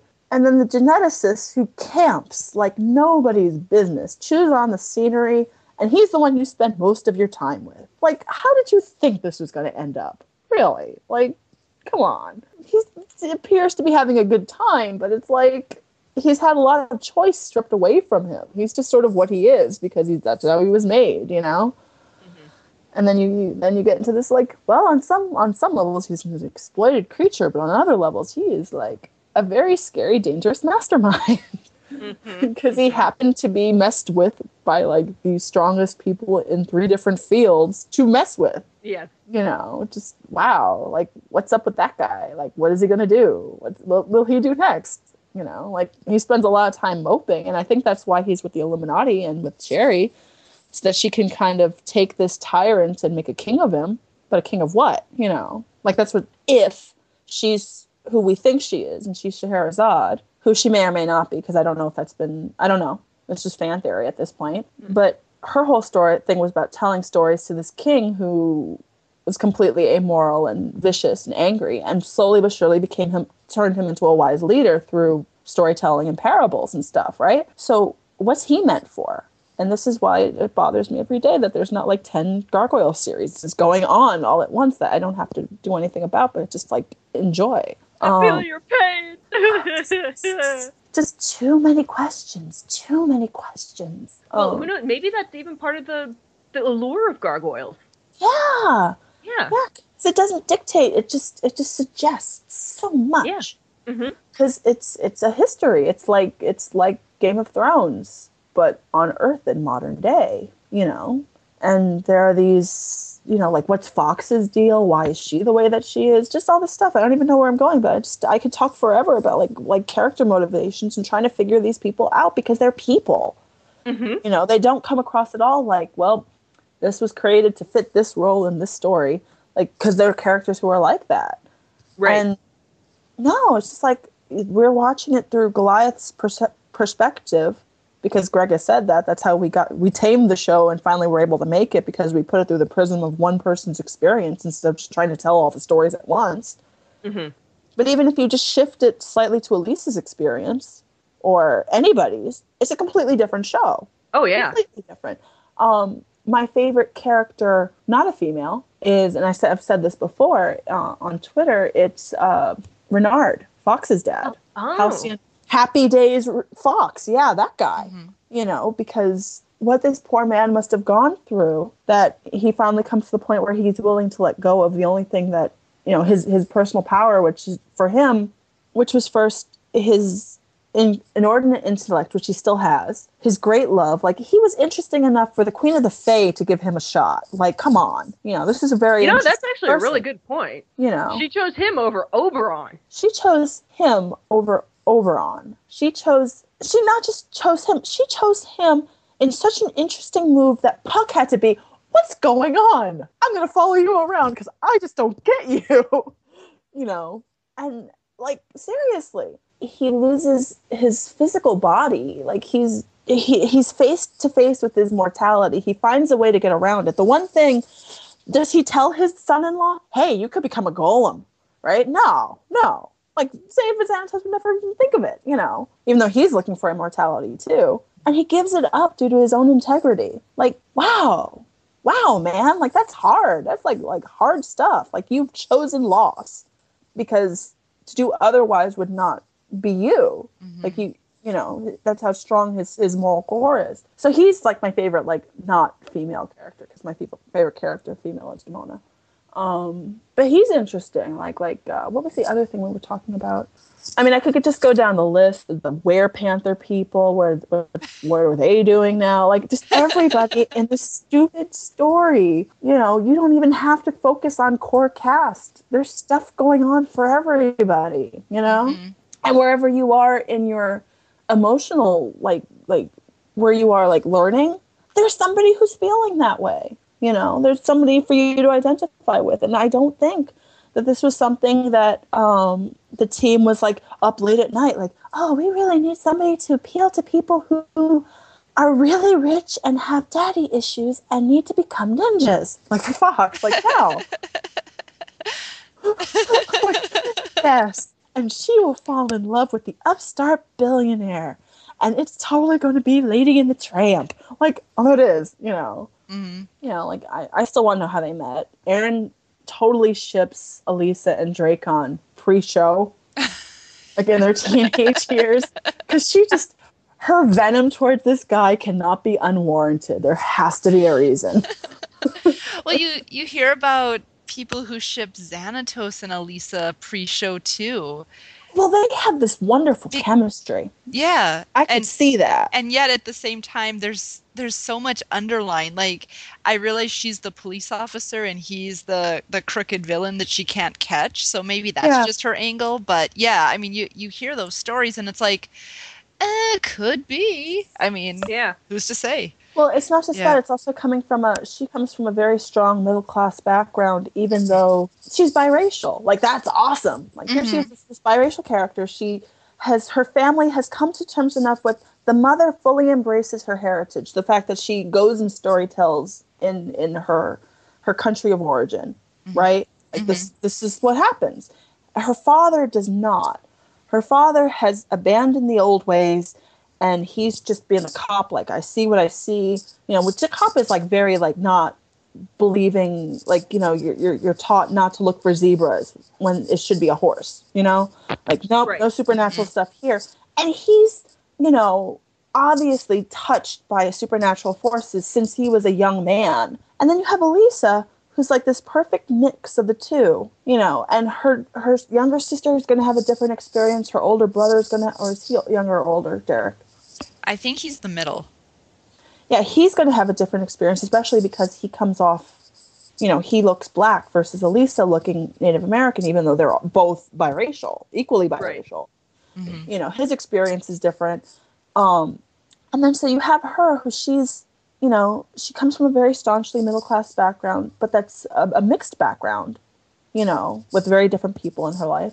And then you put her up against this guy who he's ethnically Greek, but he's American, very Great Gatsby American.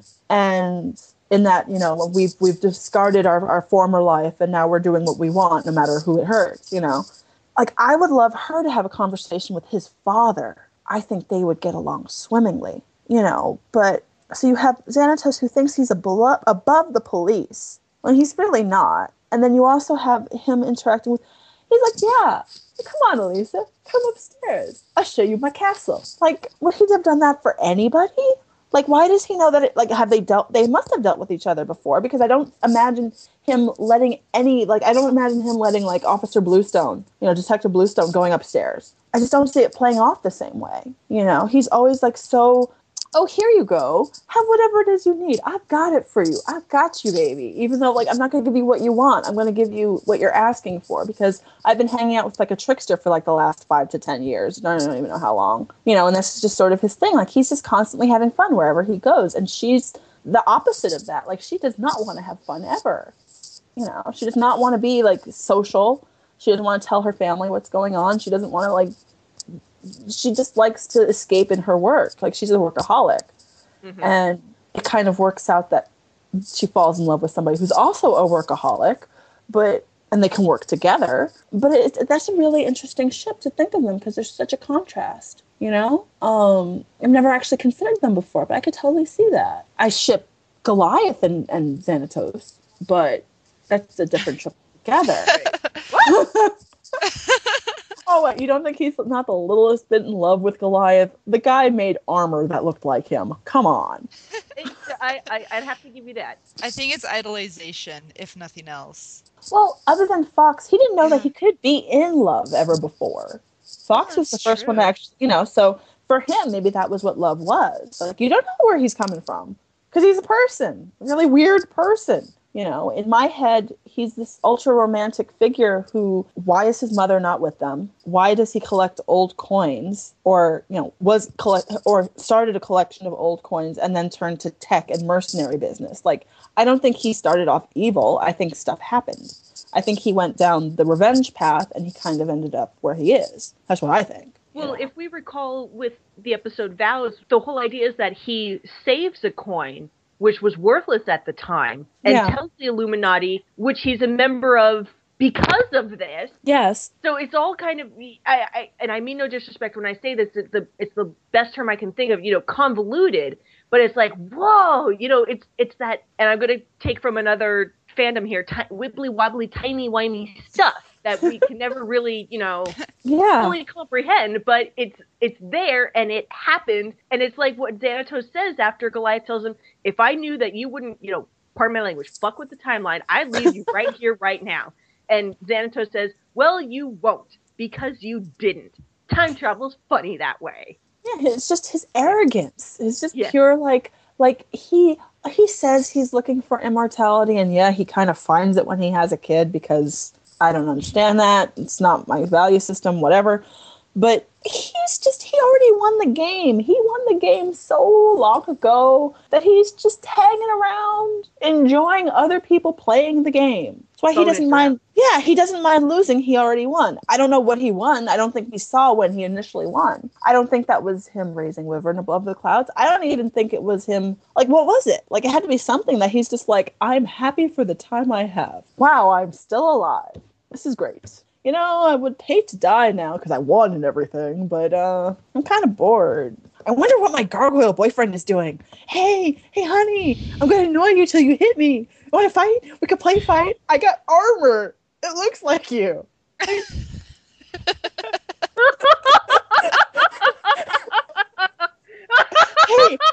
Hey, honey, guess what? Your girlfriend is really good for getting Faye to come out of nowhere. I don't even know how she does that.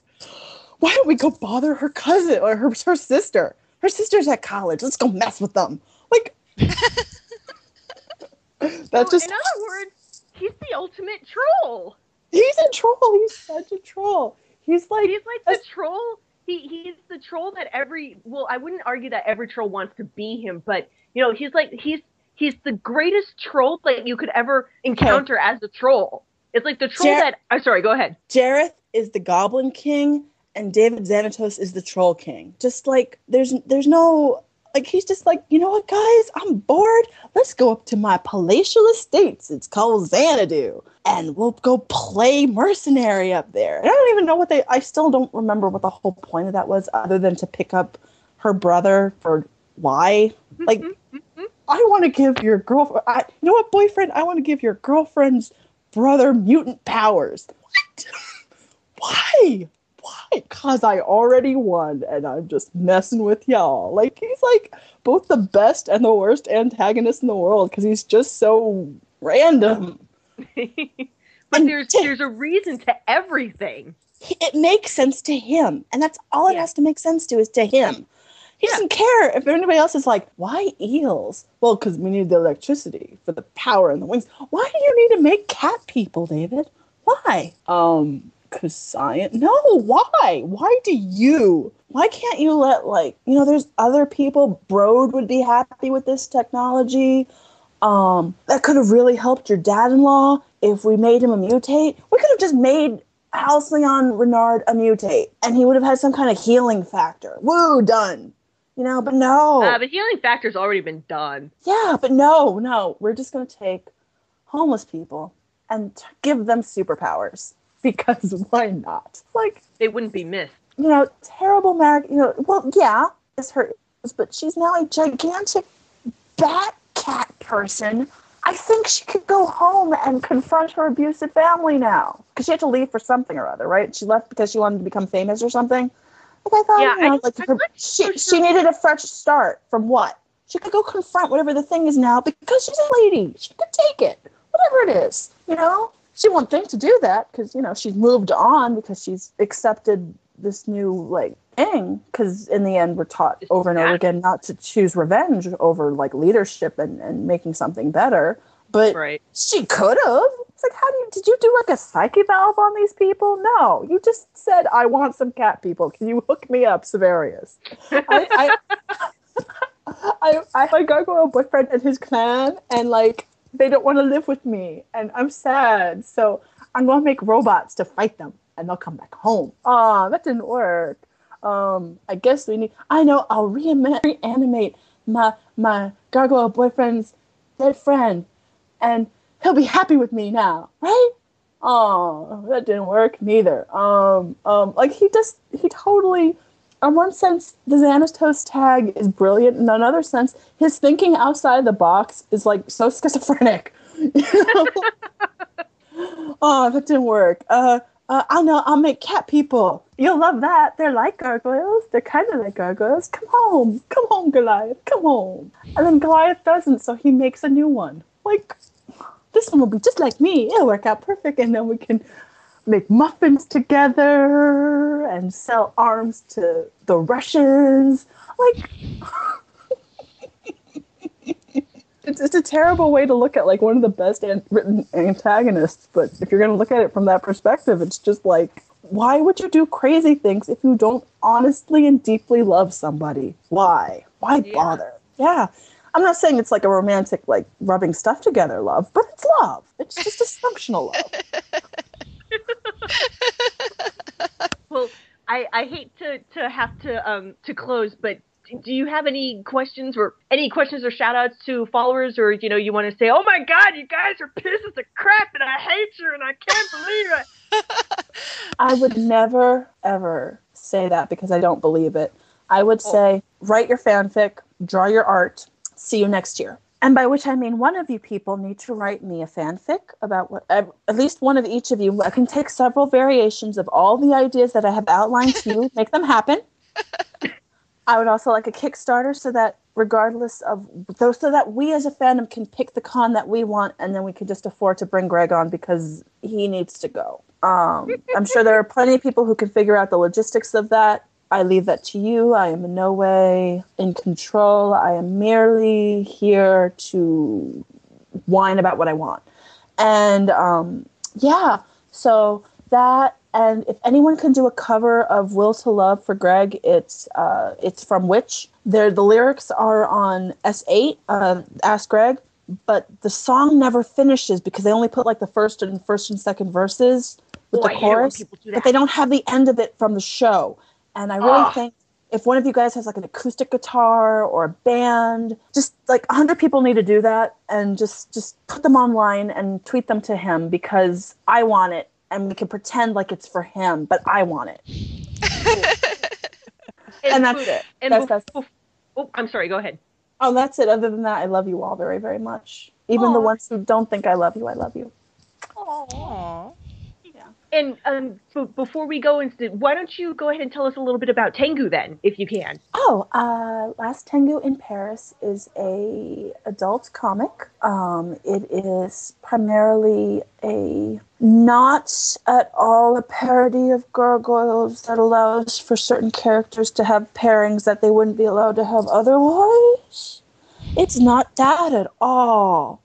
It doesn't feature a beautiful French Algerian biracial female protagonist who's an artist, and her adventures and misadventures as these mythical beings from Japan are brought into modern day Paris. I worked very hard on drawing Notre Dame, not just once but several times. I had to learn how to draw a ship for issue 3.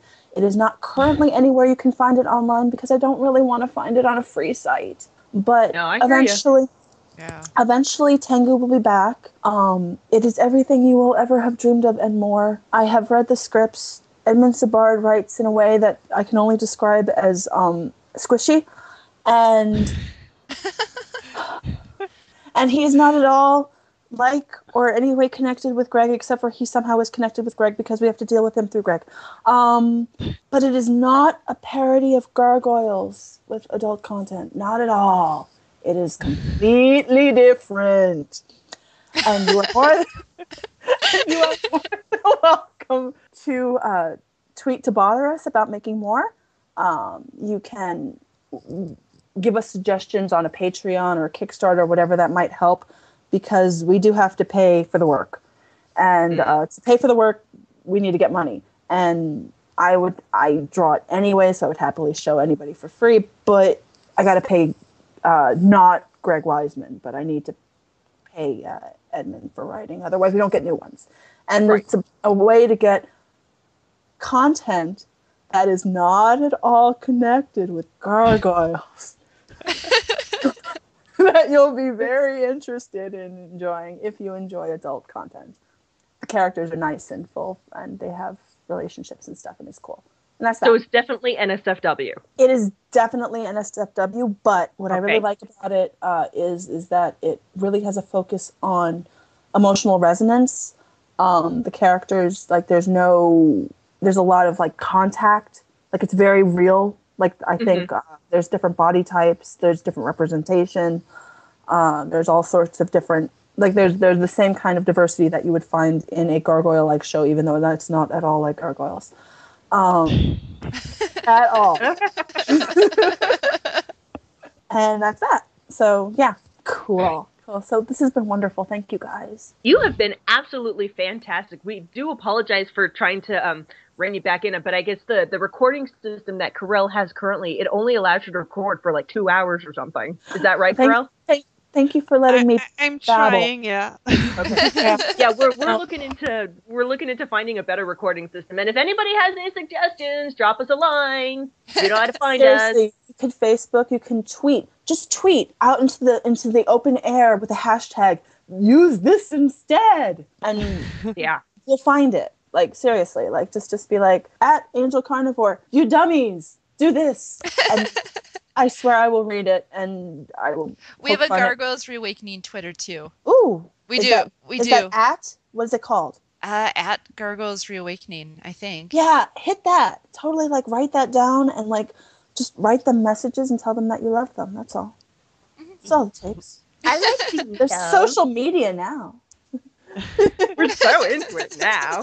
Yeah. Do you have any comments or suggestions for us? Continue to be awesome. What? Be more confident in your awesomeness because it is ever present. And whatever it is that you actually want to be doing with your lives, start doing it today. And that goes with everybody. If you're already doing it, mazel tov. That's it. Aw, good advice. All you'll get is love from me. That's it. Love and ice cracks. That's it. Her thoughts and like frame them, and she needs to like sell them as those, what do they call them? I have no idea, but you know, the motivational posters. Yeah. I am working on several ebooks and a bunch of other stuff. Like I actually am trying to become more professional in time, but that'll come in time. It's all good. I'm doing what I want to be doing. You're doing what you want to be doing. Life is good. Life is good. All is well. Yeah. That's my favorite thing. 4:00 and all's well. All right. Well, thank you so very much for joining us, Mara. We really appreciate it. And we will definitely be looking you up again. Yes. Thank you. Thank you very, very much. Yeah. It's been a pleasure. And if anything, I got to say, now I want to get a webcam, because I think we're just watching you in the little screen. It's like, dude, people would love to see our reactions in the little screen, I'm sure. So I just have to stop wearing PJs. Gotta bring it to video. Like, podcast is good, but if you could get like a long video, because then you could do like hand gestures, and that just brings it in, man. That just really. No hand gestures. That's where it's at. Yeah. Ladies and gentlemen, thank you very much again for listening to our 12th podcast. We hope to see you again for episode 13, as did little Bennett, Lisa's little one. What's up, Bennett? He is super excited he got to listen to everything, so now he's gonna have some lunch. Yay, lunch! All right, let's have lunch. All right, well, thank you for joining us. Bye! Bye! Bye, everyone.